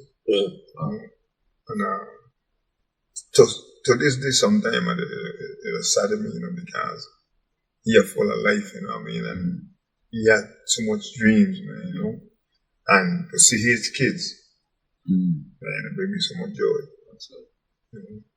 Especially his son. His son looks so much like him and gets so tall and resembling him. I spent some time with him this carnival. Monify is his mother, right? His Jaro's son mother. No. No? Put an audience, so he back there. I don't know. Denver is his mother. Denver Blush. Denver is not Jaro mother. No, Jaro mother is Alma.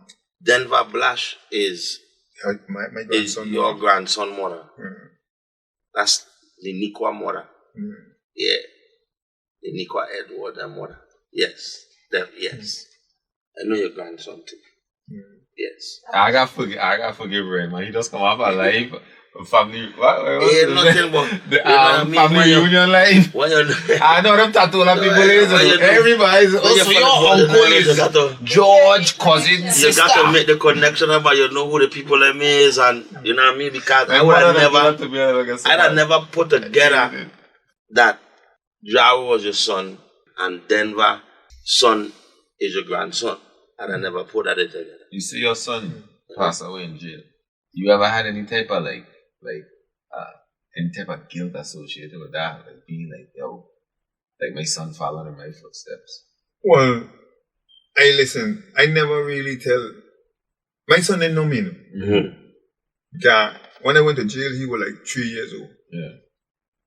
So he never really get to know me. So wherever he end up into and what he was doing, that boy, that had to be in his genes. You know, it ain't being nothing like he see me or he being around me or I tell him anything about it or anything like that. You know, I was trying to talk to him to stay in school and things like he was doing good in school and everything. He went away to go to school. He was doing good in basketball. He could have played baseball. He was real athletic and them things, you know what I mean? But he ended up going up to New York. He used to be living in Brooklyn. He used to go to school in Queens. He was doing good and he was on a basketball team that used to go out of state to play ball and everything. And the coach used to be behind him, trying to keep him in school. But he ended up getting a girl pregnant and he dropped out of school. And then he turned around and went to Japco and finished his education in Japco. And he just doing you know. And I used to always talk to him and I tried to school him and tell him, man, do something different, man, you know. But sometimes that pressure don't even be like, it wouldn't even be directly from you. It could be from the people on the street that knew who his father was. Well, it could be like all in his life, nobody didn't know who he was, and he didn't know because when me and his mother ended up, see, it was like they said.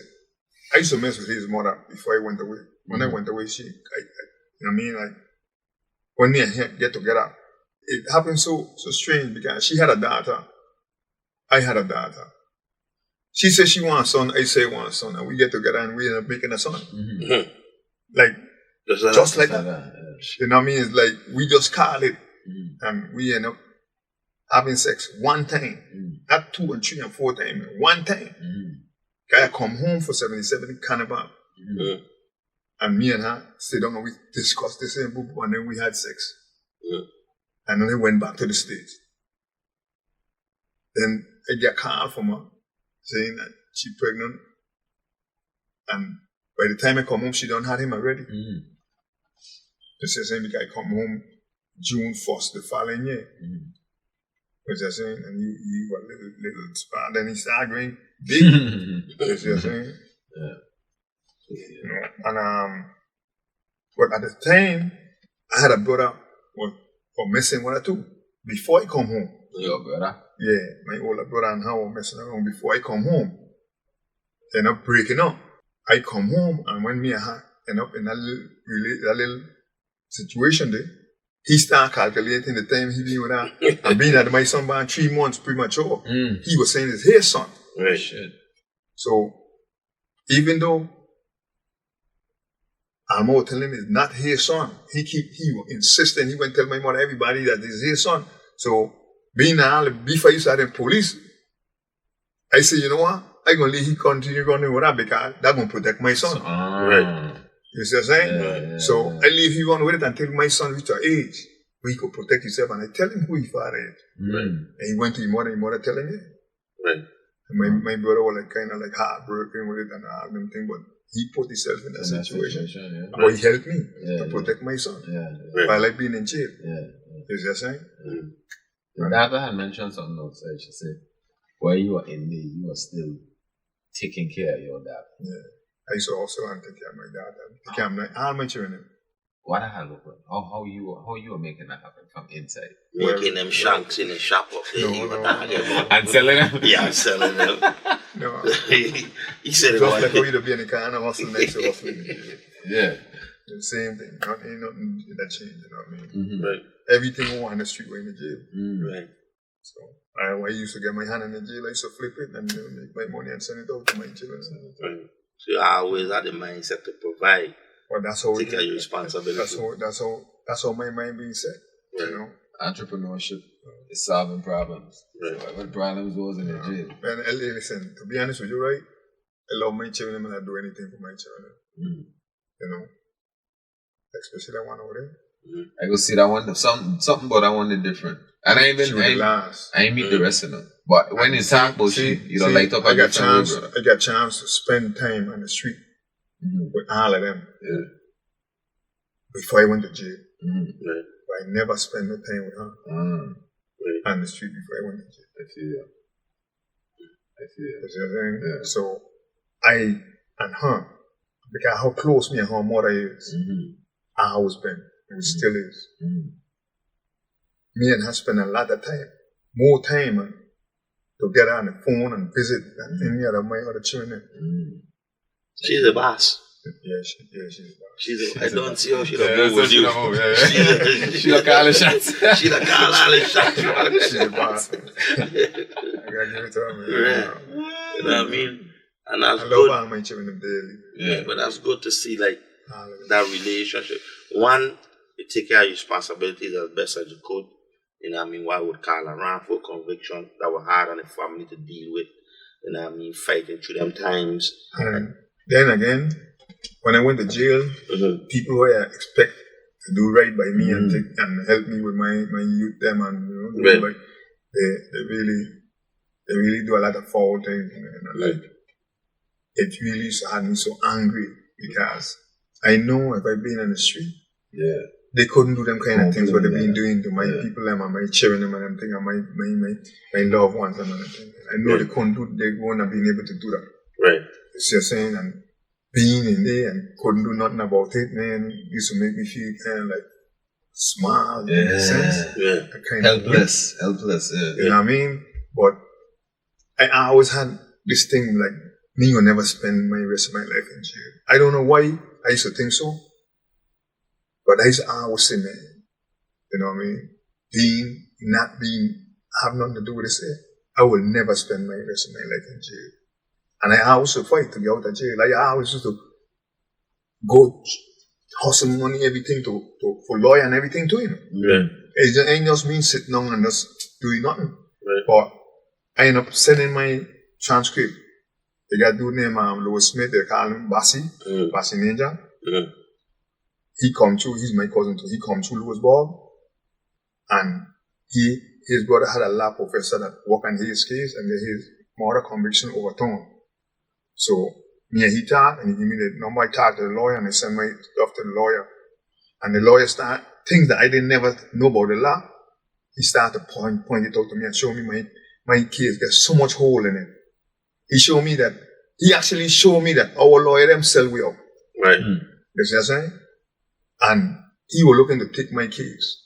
He wanted $25,000 to take the case, and all he wanted the $25,000 to do is when he had to come to go to court to represent we, he wanted to be able to use that to get he ticket back and forth and hotel room and whatever else, whatever cars he had, and he was planning to make our case a case study.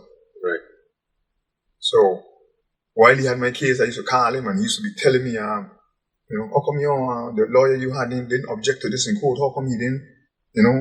That's when I realized that evidence with the mask and the glove wasn't supposed to be entered into no evidence because it wasn't connected to none of it. He used to explain me all these things. How long you been in at this point? Well, I've been in, I would say when Bassi come today, maybe 12 or 15 years in. Before you start to really see the holes in the case with this new lawyer. Yeah. So this man asked for 25 grand. You were able to find that money for you? No, because most of the time when I make money, my first objective of my was to take care of my children. Mm-hmm. So even though I want the money to get out of jail, I feel like I had to help my love at the time and my other children. I had to make sure they had whatever they wanted and they needed. I had to contribute to it because I was actually responsible for them being here. And I know a woman out there raising children on their own, I know it would have been hard. I've been in the street. I see a lot of family like that. And I didn't want my children to be out there and be like this, struggling and suffering and people teasing them, get raggedy clothes and raggedy, you know what I mean? I've been a young man full of pride. You see what I'm saying? I had a lot of pride. So if I gonna look good, my children gotta look good. So you were talking about the lawyer poking the holes in the you were a law professor. Oh, you were a law professor. Yeah, you were a lawyer. You were a law professor. Okay. You were a law professor in Buckfield University, in Pennsylvania. Okay. So he pretty much just show you where what he was doing.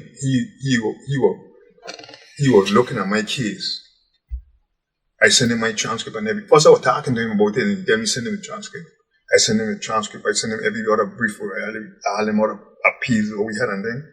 And in 85 or 86, when we had all them affidavits from them, people were like with the girl and with the dude sleeping with them and he couldn't see nothing because they come up with them and all these other people and Deanne Williams, he tried to give us an affidavit showing us that they offered to drop the statutory rape case off him if he could he could help do collaborate, right?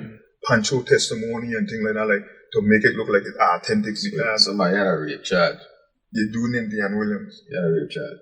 And he's a rape charge, but he ain't raped nobody. Right. He was with a young girl. Yeah. Right. And when the mother found out that he was messing with a young girl, she called and ended up arresting him for having sexual relationship with a minor. Right. So then they lean on he and say we're gonna make this go away. We're gonna make this deal with you. You corroborate what this man is saying. Okay. Saying. And then when they turn around, when he do it, and they still can't to court and convict him, that's when he decided to give me the affidavits. Right. Stating what deal he make with them and everything. So he deal and go through. He deal, they renege on it. They renege on the deal. Yeah. It's good. It's good for him. It's good for him. So good for him. So I had all these affidavits. And our lawyer had all of them. And we had a 2255 motion because. But he lied anyway. Yeah, but listen, this is a real interesting part of this whole thing here. The dude, Miguel de Lemos, was Pancho, right? That's the government key witness. Right. He went to trial and he gave. When we started off in trial, they had a stenographer, white woman, right? And when he was given his most damaging testimony. Right. Judge Christian stopped the trial and say, he claims that the white woman couldn't understand our language. So he changed it to a black lady. And that whole section of his testimony disappeared. Right. Wow. You see what I'm saying? He never made a transcript.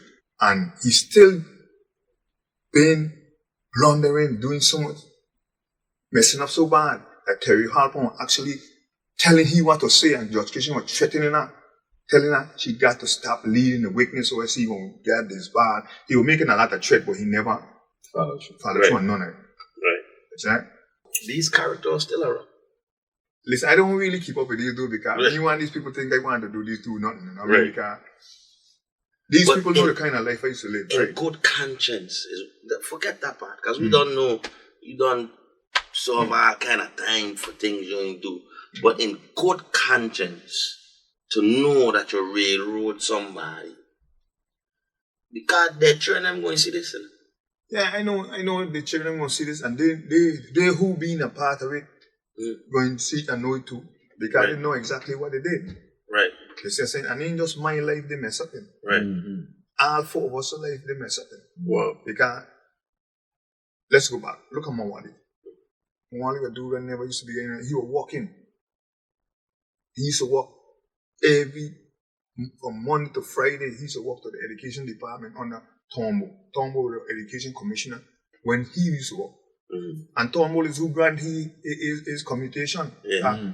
Tombo knew when they were saying he out there killing people, he was on his job. Yeah. Right. Governor Tom, former Governor Tom, right? Yeah, he know he want his job. Right. But he take his all them time till 2006 to Lucy. You see what I'm saying? He had to do all the time. They know he had nothing to do with nothing either. You see what I'm saying? They know me and Pasha had me on a 24-hour surveillance and Pasha was staying with me. Right. So they know we weren't out there neither. Look what they do. They stop with the same man, you know, and take a swab, a Pasha hand to see if he fire a gun and them thing, and refuse to take one off of me. You see what I'm saying? I went back all the way to the police station telling them they go swap my hand. They didn't swap my hand, and then turn around and come to court and say I refuse to take a swab. Yeah. You refuse to take it then, and then you come back to take it. No. I saw. But what I'm saying is they stopped me on Main Street. Right. In By there. the school, and I walked straight up Main Street with police and all kind of people following me. Right. To the police station right there where they call they used to be right there. Well, how they telling it, how they have it out there, is like you refuse to take the swab, right? And then later on went to the police station and asked for the swab. No, you know, they stopped me and he right by Carly School. They swab his hand. I expected him to swab my hand. They turn out to go back in the car and I tell him I ain't gonna swab my hand. But I know I didn't swab my hand. They had me on a 24-hour surveillance. Right. You see what I'm saying? But they ain't saying nothing.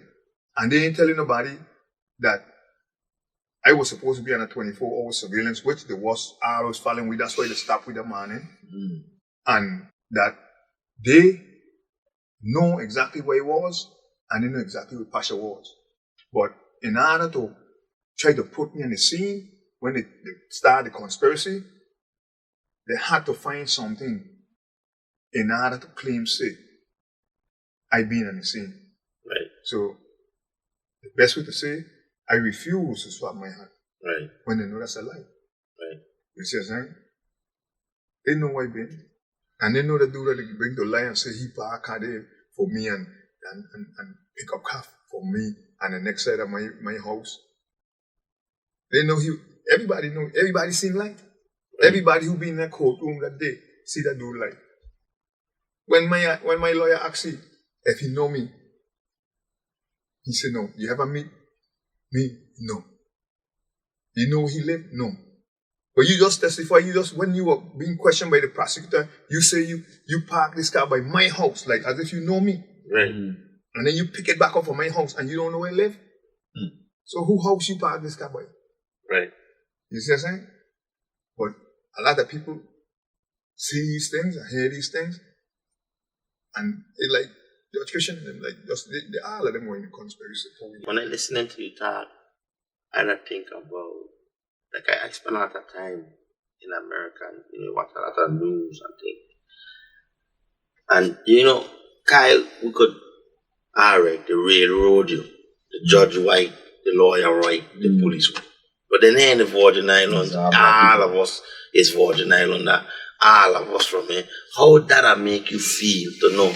You went to New York, you read books, you know what I mean, you're educated, and then 5% a panther, you run all these things, but then you come back home in your own black country, and the railroad you like that, and then you have a white face involved. See, in the beginning, I was kind of angry and upset. As time went by, being angry and upset wasn't doing nothing for me. Right. So what I started to do is I just look at it from a realistic point of view. How am I going to get out of this thing?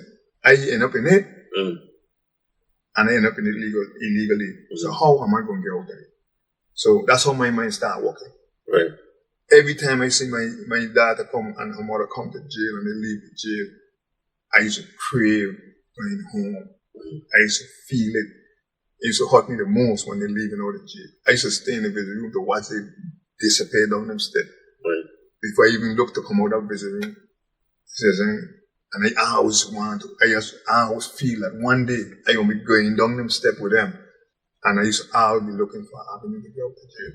But then I said that one day when me and Malik, brother Merrill Smith, the Fountain Valley, and me and he, and I would talk to them about his situation and my situation, and it clicked. Something tell me in my mind, you know what? All I got to do is survive and stay strong and healthy, and I'm going to get out of jail. And I tell him that, and he said, how? I say, you know what? I did a lot of good for a lot of people in the street. And a lot of people my age, in the next couple of years, will be becoming senators. I said some of them were lawyers, judges, and all they say. And when they see, especially if they've been in the courtroom for my case, I could appeal to them for clemency and pardon. And I set my mind on it. And I started reaching out to people who could help me to attain that. It takes a long process, but it eventually comes to fruition. Let me ask you a question. I know you do a lot of time for something that you didn't do, right?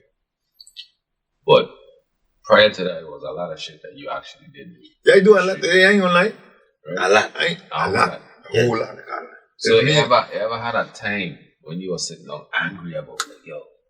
What you think I lose my anger?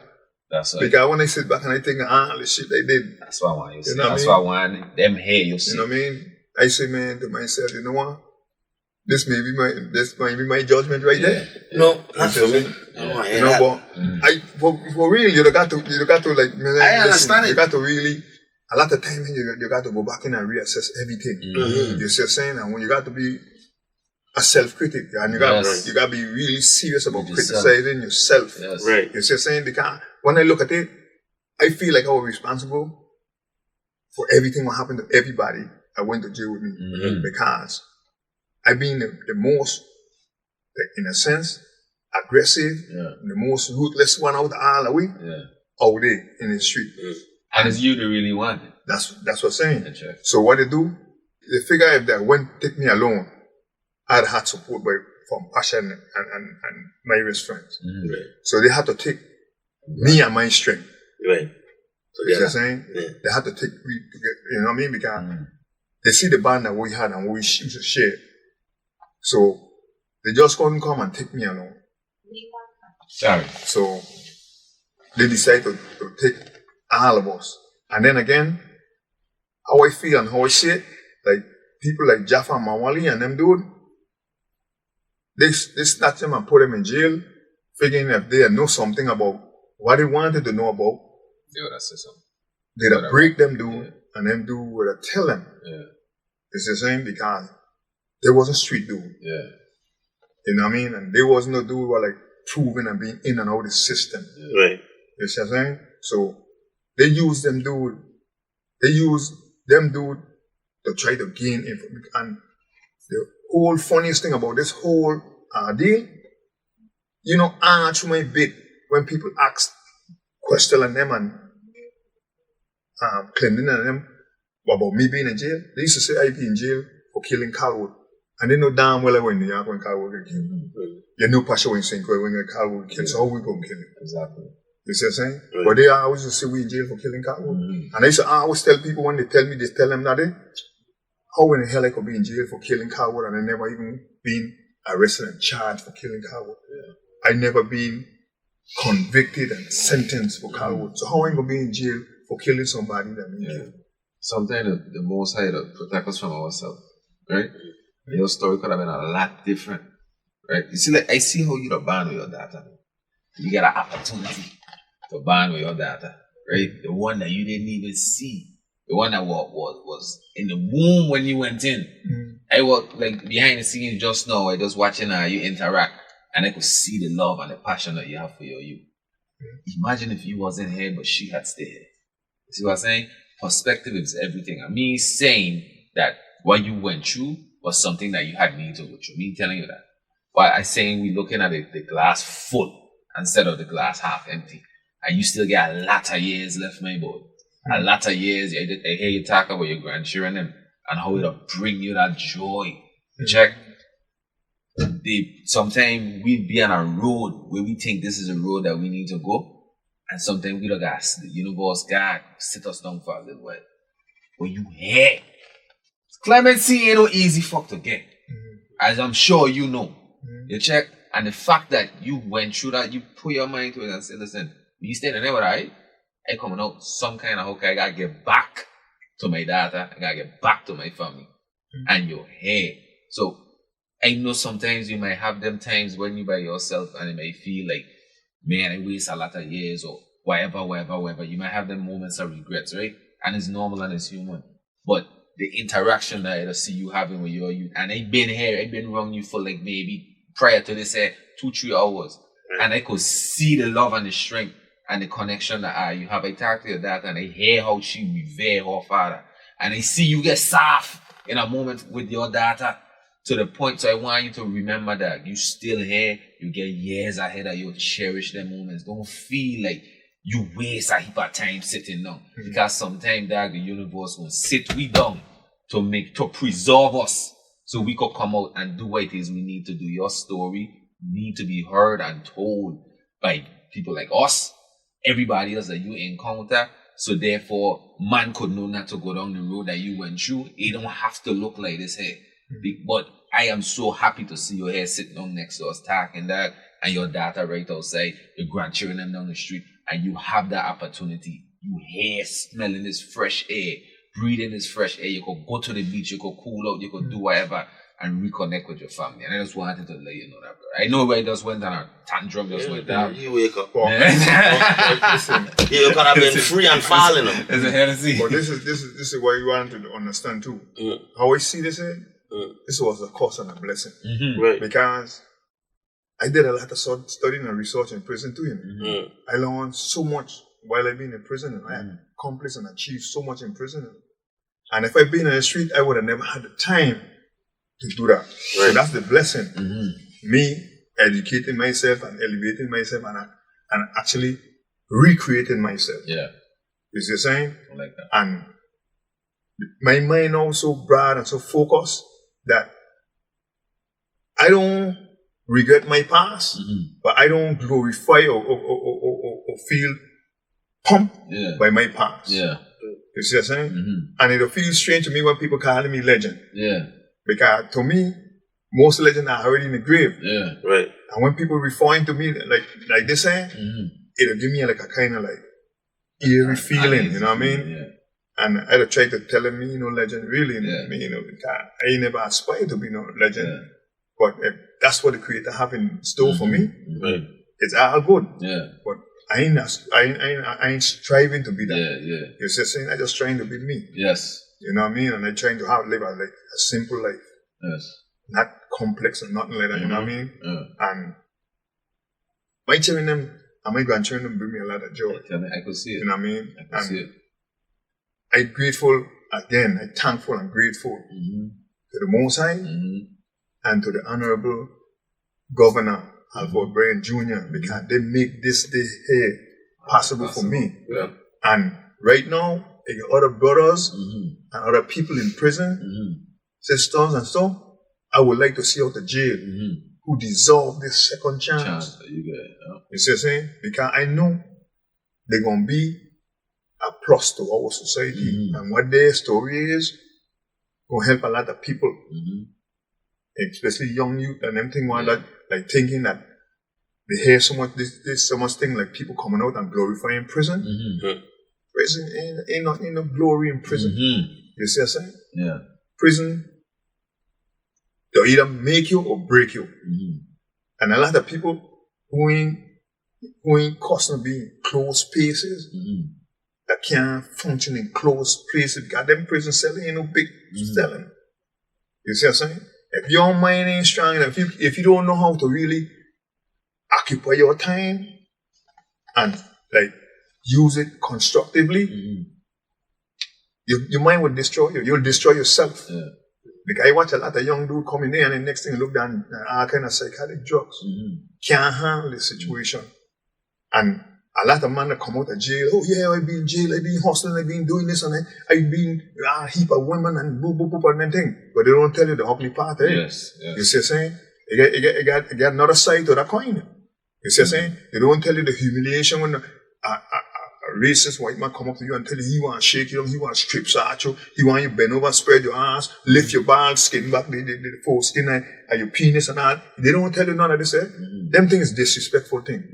And to me, every time they come to me, I used to feel like disrespectful. I mean disrespect. You know what I mean? Right. And it used to get me angry.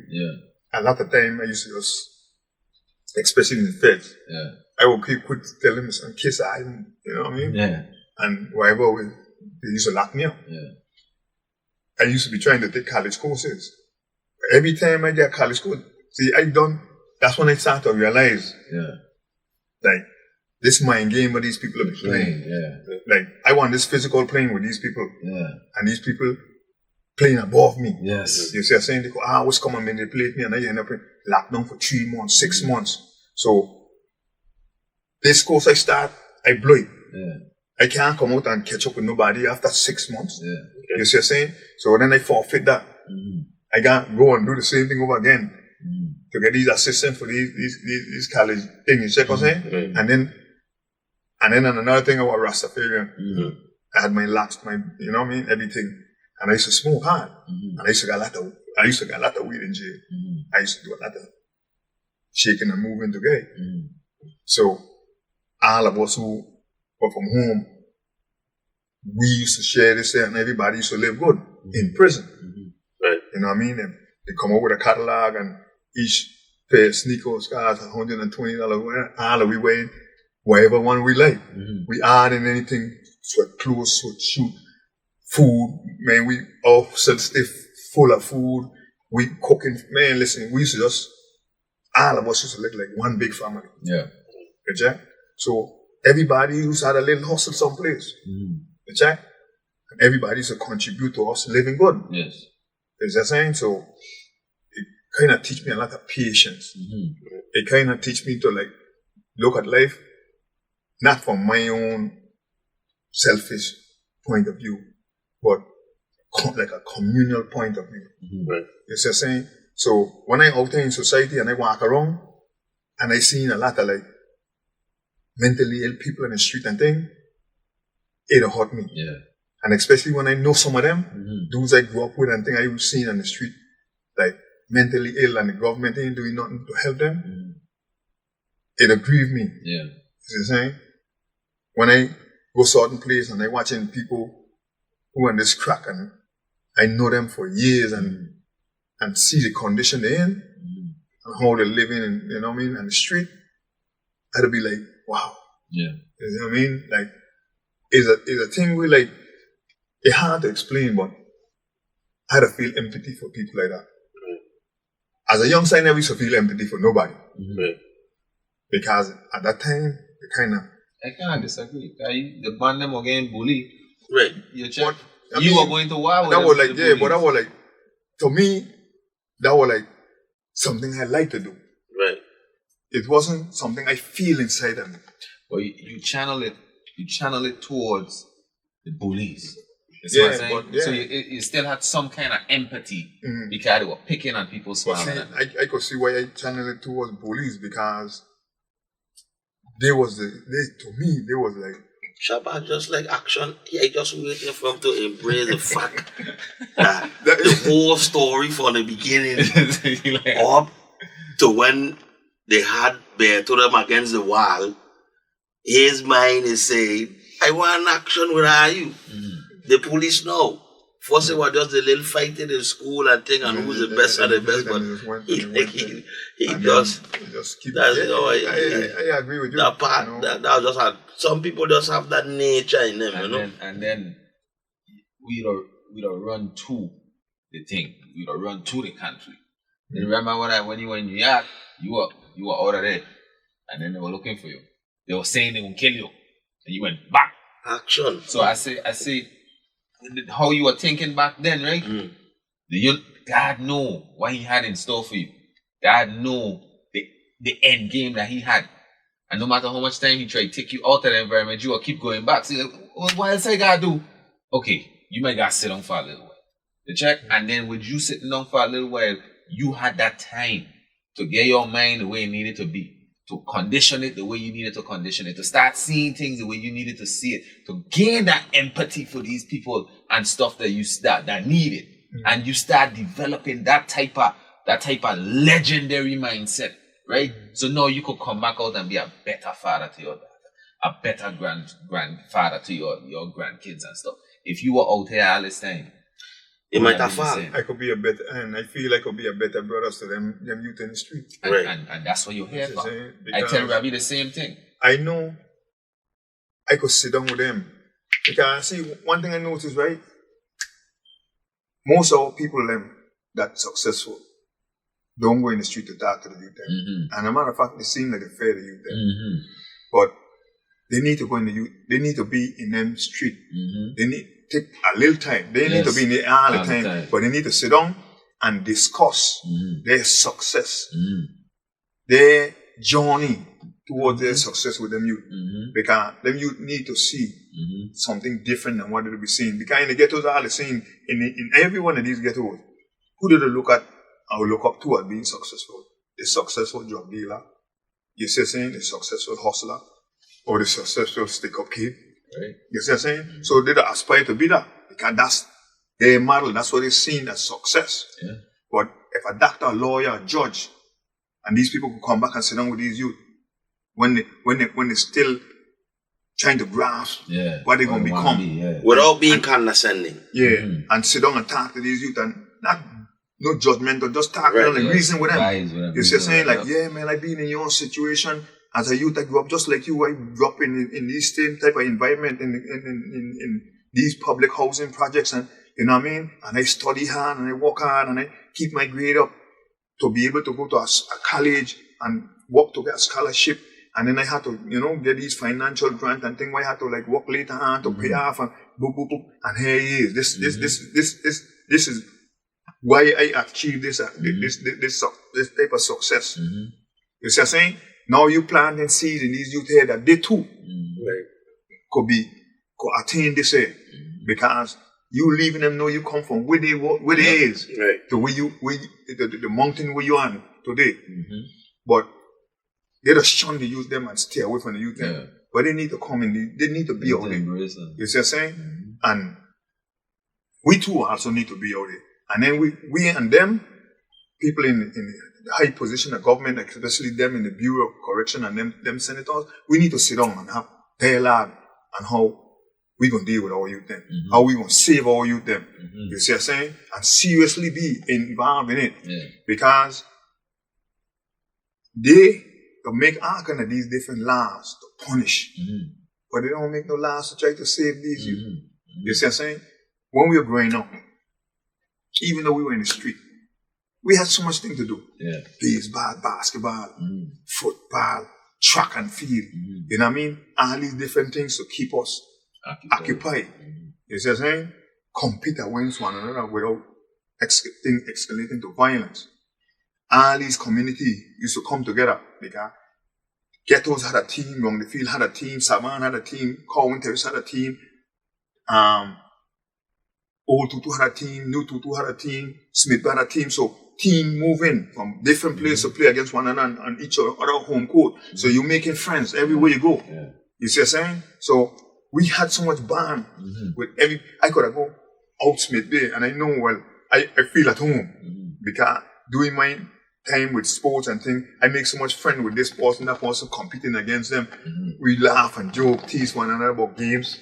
We beat you up and then, you know what I mean? And we make, and then as we grow and then we become Rasta, we used to go Cookie Point to swim and lax up all lax them and thing, and we out there smoking and then bubbling pot with them, you know what I mean? And we in the ghettos, we doing the same thing in the ghettos. We run the field, we do, you see what I'm saying? So the whole island was one. Yes. So when they cut out all these things, all these sports and things gone, and these youth things are nothing to do, they run along the street, they get into mischief. You see what I'm saying? So all they're doing is, we got to make this harder, we got to do this harder, and, you know what I mean? Like, we got to punish them more. That ain't working. You see what I'm saying? That ain't working. I'm actually saying, how far are you out? No. Jaffa still there. I'm waiting for them to try to, like, get Jaffa out. And Jaffa was one of them that wasn't even in our life. No, he wasn't in our life. And your best friend, Lil Pasha. Lil Pasha? If he was alive, I believe me and so he would have made, I believe me and him. He passed from cancer a couple months before I got released. So only Malawi and you. Mawali and me. Mawali and you get released. Tell me about that day when you finally get a call. To be honest with you, right? You feel like you are leaving people behind. Man, yeah. And dissolving. Yeah, like, in a sense. Like for instance, right? Remorse. When I know I was walking towards it. I didn't know when it won't come or how it won't come. Right. But I had the feeling it won't come. So one day I will ask if I get released, if I get somebody who could come pick me up, because if I don't get somebody who can pick, if I got to wait for the Bureau of Correction to find a ticket to come bring me home. And I noticed, like, them doing in parole, sometimes they used to spend out like 3-4 months after they be released on parole just to get a ticket to come home. Right. You see what I'm saying? So I tell them, I give them my daughter's name and address and phone number. And they contact my daughter and tell her don't tell me. So she didn't tell me, so I didn't know I was going home. They call me in the morning and tell me, they call me to the unit manager office and case manager and everybody were there. And they say, congratulations. I said, congratulations for what? They say, you don't know? I say, I don't know what? They know you know you're going home? I said, going home? They say, yeah, you don't want to go home? I said, yeah, I want to go home. They say, if you want to go home, come sign these papers. I said, well, anyway, you want to wait if I bring the paper, I bring the paper. And they sign the paper them and they tell me I got to leave out the jail right away. I said, right away? Yeah, how you go pack? We got to get you out the jail right away. The paper say release you immediately. So I said, like, I look at this for real. I said, yeah. I went back in the unit and gave away everything. Except my legal papers. Yeah. And some property, like, belongs to Pasha. Yeah. I bring it out. That's the only thing. 2 bags I come up with. Clothes, shoes, TV, PlayStation, everything I get with. Your other partner wasn't in the same? No. Okay. He was still in St. Croix up in Florida. Okay. Sedgwick County. You got a chance to touch Pasha family? Yeah, I don't, every time I go St. Croix, I go visit his mother and his sister them and everything. I don't go St. Croix. When I go St. Croix, I cannot go St. Croix if I don't go. His mother is like my mother now. I don't have a mother. My mother don't pass. Right. She's my mother. Right. You know, so I always go make sure I go. Your other partner that was in St. Croix, what his name is? Jaffa. He's still over there? He's still over there. You don't go check him? Well, I don't go check him down to the jail. I can't go check him to the jail. Okay. And I don't really want to go wrong no jail because... Yeah, and rightfully so. I don't feel bad about that, you know. I don't want to go wrong no jail. Don't feel bad about that, my boy. Because my brother was down there in jail too. Yeah. And I never went down by that jail. Yeah, don't feel bad about that. You spend too much of your years around that to want to go back to it. It's traumatic. What was your release date? My release date was October the 2nd, but they released me on the 3rd. 2024. Talk about when you leave. Talk about who come pick you up. 2023. Talk about who come pick you up. The travel to get home when you get back here. Okay, well, When they released me and they walked me out to go out the gate with my 2 bags, my dad already waiting for me. That's amazing. You know, she pull up a little Benz and open the back. I put my box in and I get in and I tell her, man, listen, keep driving. I don't even want to look back. Then people stop up before we going out the gate, and they had a check with what money I had in my account to give us. How much that check? It was And I asked us From all them knifing. it was $9,800 and something dollars. $9,000. And so, but that was $9,000 that you made over how long of a time? Well, really and truly, it was no hustle money. It was like money we gained from families and friends. Oh, okay. And I never really spent my money carelessly or just to buying a bunch of junk. Okay. Because I always had a feeling I get released. Yeah. So I always wanted to have something when they come out, so I don't have to be like dependent on anybody for anything. Because I have a little something to sustain me for. So that was like commissary money and stuff like that. Yeah, like it was supposed to be commissary money, but I wasn't spending it like that. Yeah. Exactly. The reason I asked guys, I was wondering if that was like, you know, that man to pay you sometime for the work you're doing. Well, that was the thing to tell you. If you're in a penitentiary setting or a state prison system, you get jobs. When you're in them little private prison, in a private prison, they got lifers and detention centers. Right. So the little jobs them you get around the place, you can't get on any job. So the most job you get in the unit, either cleaning up the unit or cleaning the table. And I used to have a job cleaning the table. You know how much you get paid a month? $34. And you know how much commissary $34 go by? Nearly next to nothing. You know what I mean? So I had to rely on my family and friends to send me money. And when they send me money, most of them, they would send me like $200, $300. So instead of going and running and spending it to the commissary, the commissary is so expensive, they used to allow us to order from certain catalogs. Things that I need, I used to order. And I used to order like the max. So that I don't have to constantly be adding, you know what I'm saying? And I used to get whatever vegetables and provision I could get from them. And I used to cook my own food. Because the food ready to cook and give you, man, like, it fit for hand. You know it is for people to come bring rice to you to eat. Well, look like oatmeal. That's how I cook my rice. I like to.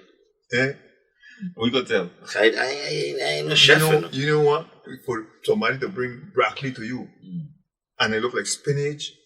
And that's how they'll be the kind of food that they'll be bringing to you, overcooked food and food like tasteless food and things like that. So see, most of the time people will be taking what they could take out of them tree and taking what they get from the commissary or from the walking horse package they would allow them and remaking a meal with it.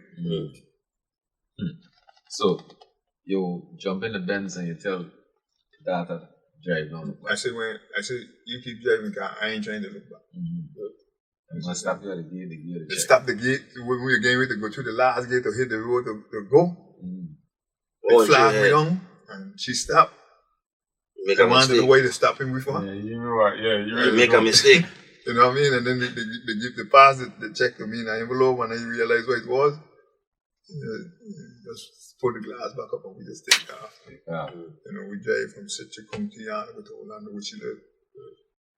You spent some time in Orlando? I've been in Orlando from day until when my grandmother. I had a grandmother. My grandmother was 109 years old. Wow. Miss Miley Smith. And every time I talk to her, while I've been in prison from day one all the way to the day I get out of jail, she tell me she's waiting for me to get out of jail.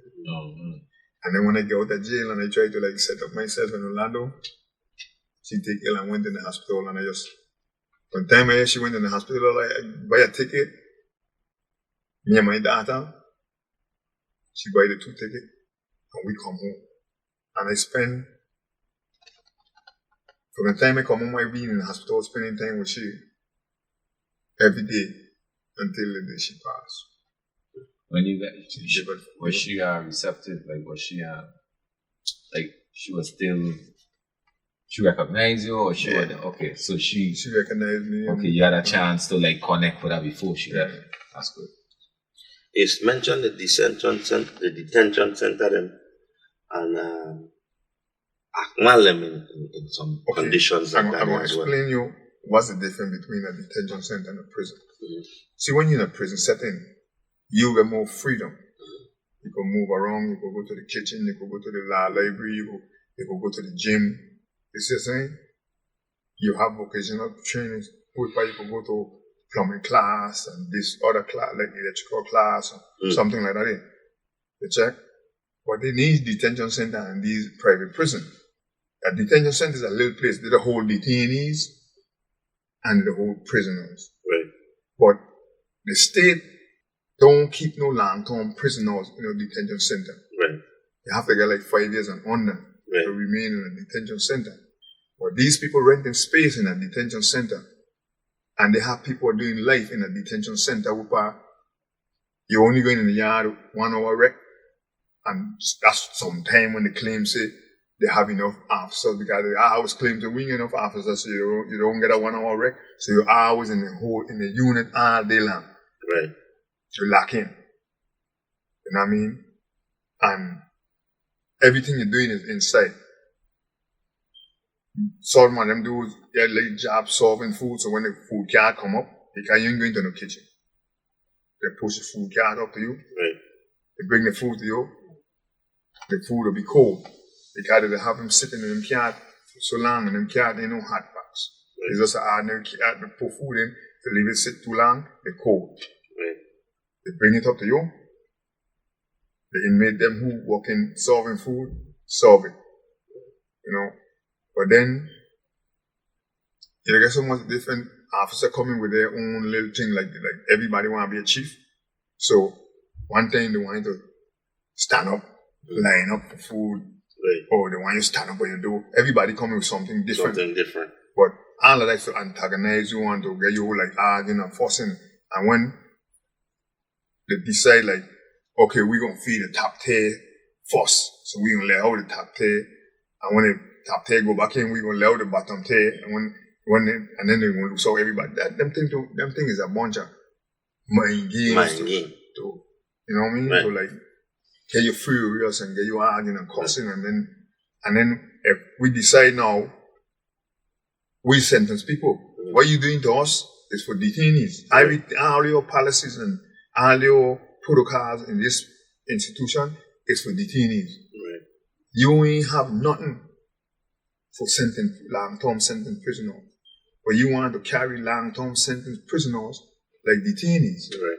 So when we decide like we ain't lining up no for no food. Right. They take the food and go with it. Wow. You see what I'm saying? Right. And these people down here paying for us to have 3 meals, but they deprive us a meal like that. The whole meal they go with. Right. Right. You see what I'm saying? Right. And if you write these people down here and explain them that, they don't never write you back. You see what I'm saying? Right. They come to visit every so often, and when you sit down to telling them that, they write a bunch of things on paper like as if they writing them and reporting like that, and it not know how. They don't do nothing about it. Forget about it. You see what I'm saying? Right. And to me, how I feel, they shouldn't be shipping nobody from the Virginians to house them in no prison abroad. Right. You see what I'm saying? Right with Golden Grove is Golden Grove, starting off with one section where was the original Golden Grove, they got a fence around and locked down. Empty, nobody in it. They build a second section and to Golden Grove with our population, they got a close down, they ain't nobody living in it. So if you say, you get these people coming in with this consent decree and say, these places are uninhabitable, like nobody right. Supposed to live in it. Why you don't, since it's fence off on the other part with this detention, with the guy, everybody now living right. in detention, why you don't knock these things down and build over right. dormitories? Instead of bringing these prefab things when the island making a little motion right. and shift, it's separating these buildings. You see what I'm saying? Mm-hmm. They need to build like how they used to build long ago. Build cell block with solid concrete and everything and right. solid foundation and build cell block. 3 cell block like how the Federal Bureau of Prison is. Right. You see what I'm saying? And they have more space and more cell, you know what I mean? More cell, and Take care of your own. They won't have to ship nobody away. And then some place over here in St. Thomas, they need to build a jail too. Right. So if people acting up in St. Thomas, they could send them Synchro for a period of time. And if people in St. Croix acting up, you send them St. Thomas for a period of time. You see what I'm saying? But so send you all the way in America, and then you're sending you to America where you're sending you for people who don't like you because of your color and your skin. Right. To have charge over you. Right. You see what I'm saying? Crazy. Yeah, man, that's crazy. Well, Shabazz, the journey was long, physically, mentally, emotionally, but you made it through. You ain't done it. Because here on the Caribbean Currency Show, we have this thing called the Caribbean Currency Back. So it's two parts to it. First part, I want to ask you, what is your currency? So for instance, my currency is relationship in life. I feel that with great relationships, you can achieve anything, gain anything. You don't even need $1 in your pocket. I learned that from my father. As long as you have good relationship with people, you deal with people the right way, try your best to step the right way. You know, that's my currency. Kyle's currency is knowledge. See, like once you know something, you can't unknow.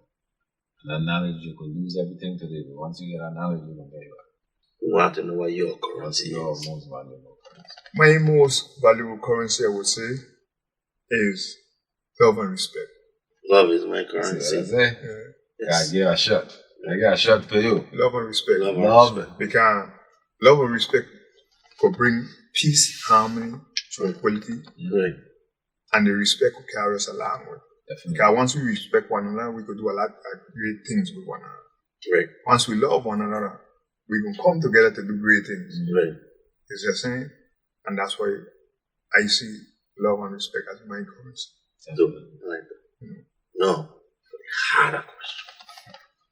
This one is tough. Okay? You ready for it? Yeah. You know, they never actually say in the 40-something years you've been locked down. Now that you're free, real time start now. Okay? Pineapple, guava, or coconut tart? Which one? Pineapple, guava, coconut tart. Before you answer, think. Leave a man alone. Think. Don't just shut up. Let a man answer the question. Guava. That's so disappointing. Hey, cut that part. Right there. Cut that part out. Right. Guava is my Just cut that part out, Sony. Sony, edit that one out. Yeah? You know guava is the original. Okay. Okay. As a coconut man. I like pineapple, man.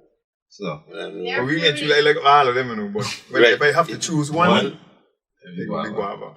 Okay. Okay. Well, You can't argue with the OG. you can't argue with OG. You know what I mean? But he lose some points. It's alright. That's a Doberman. I'm not going to never lose points on He that. lose more points.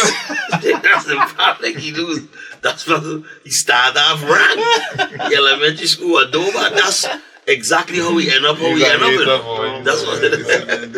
There was some of the greatest minds come out of the I West don't know School. about that. That's Man. what they tell us. I don't know All about Hartley, that. Eddie Hartley, all them man went to West School. Who? That's what I tell All you. Hartley, Eddie Hartley, all them dude. Greatest man want a lockout school. Anyways. Okay, lockout school. But we don't get into that right now, man. I born had all them man went to West School. Okay, we got it. Okay, there's a few. We got it. But there's a few.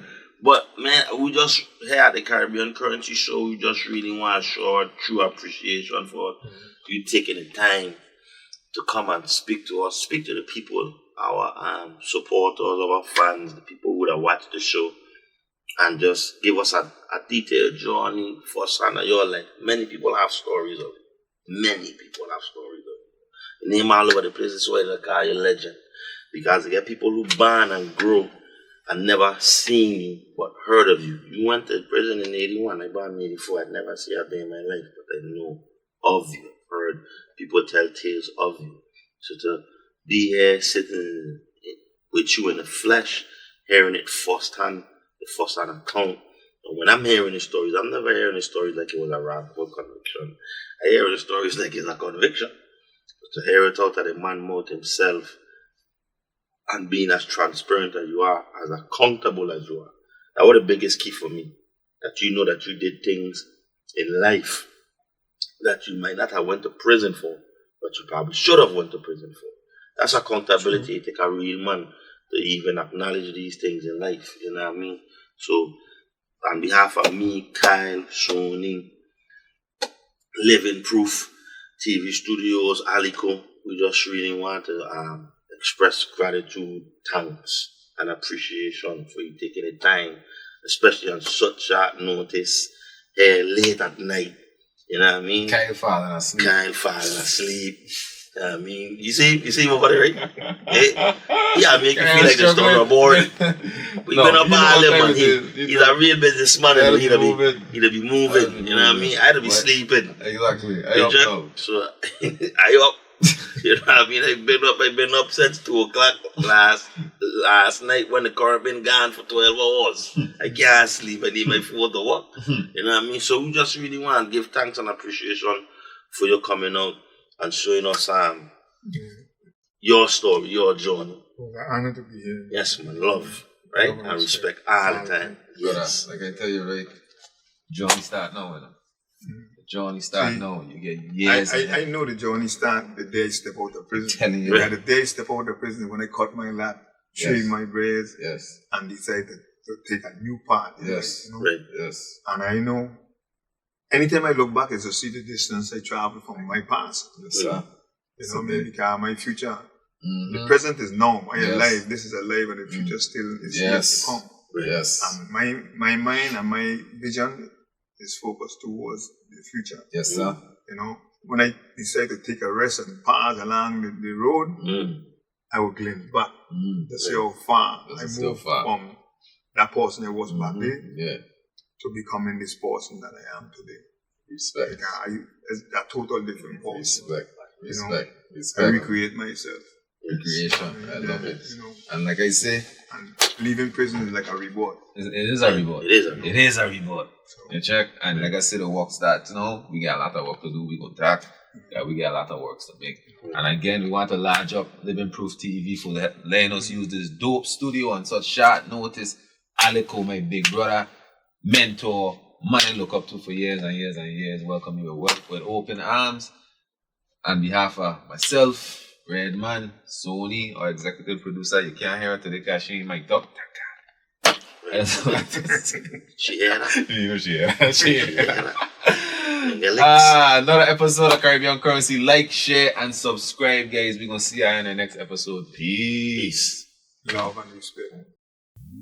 Just need a big bag, I'ma get it so fast, I'm so fast. And when I get that money, I'ma make that last. Caribbean currency, we make that money last. I just need a big bag, I'ma get it fast.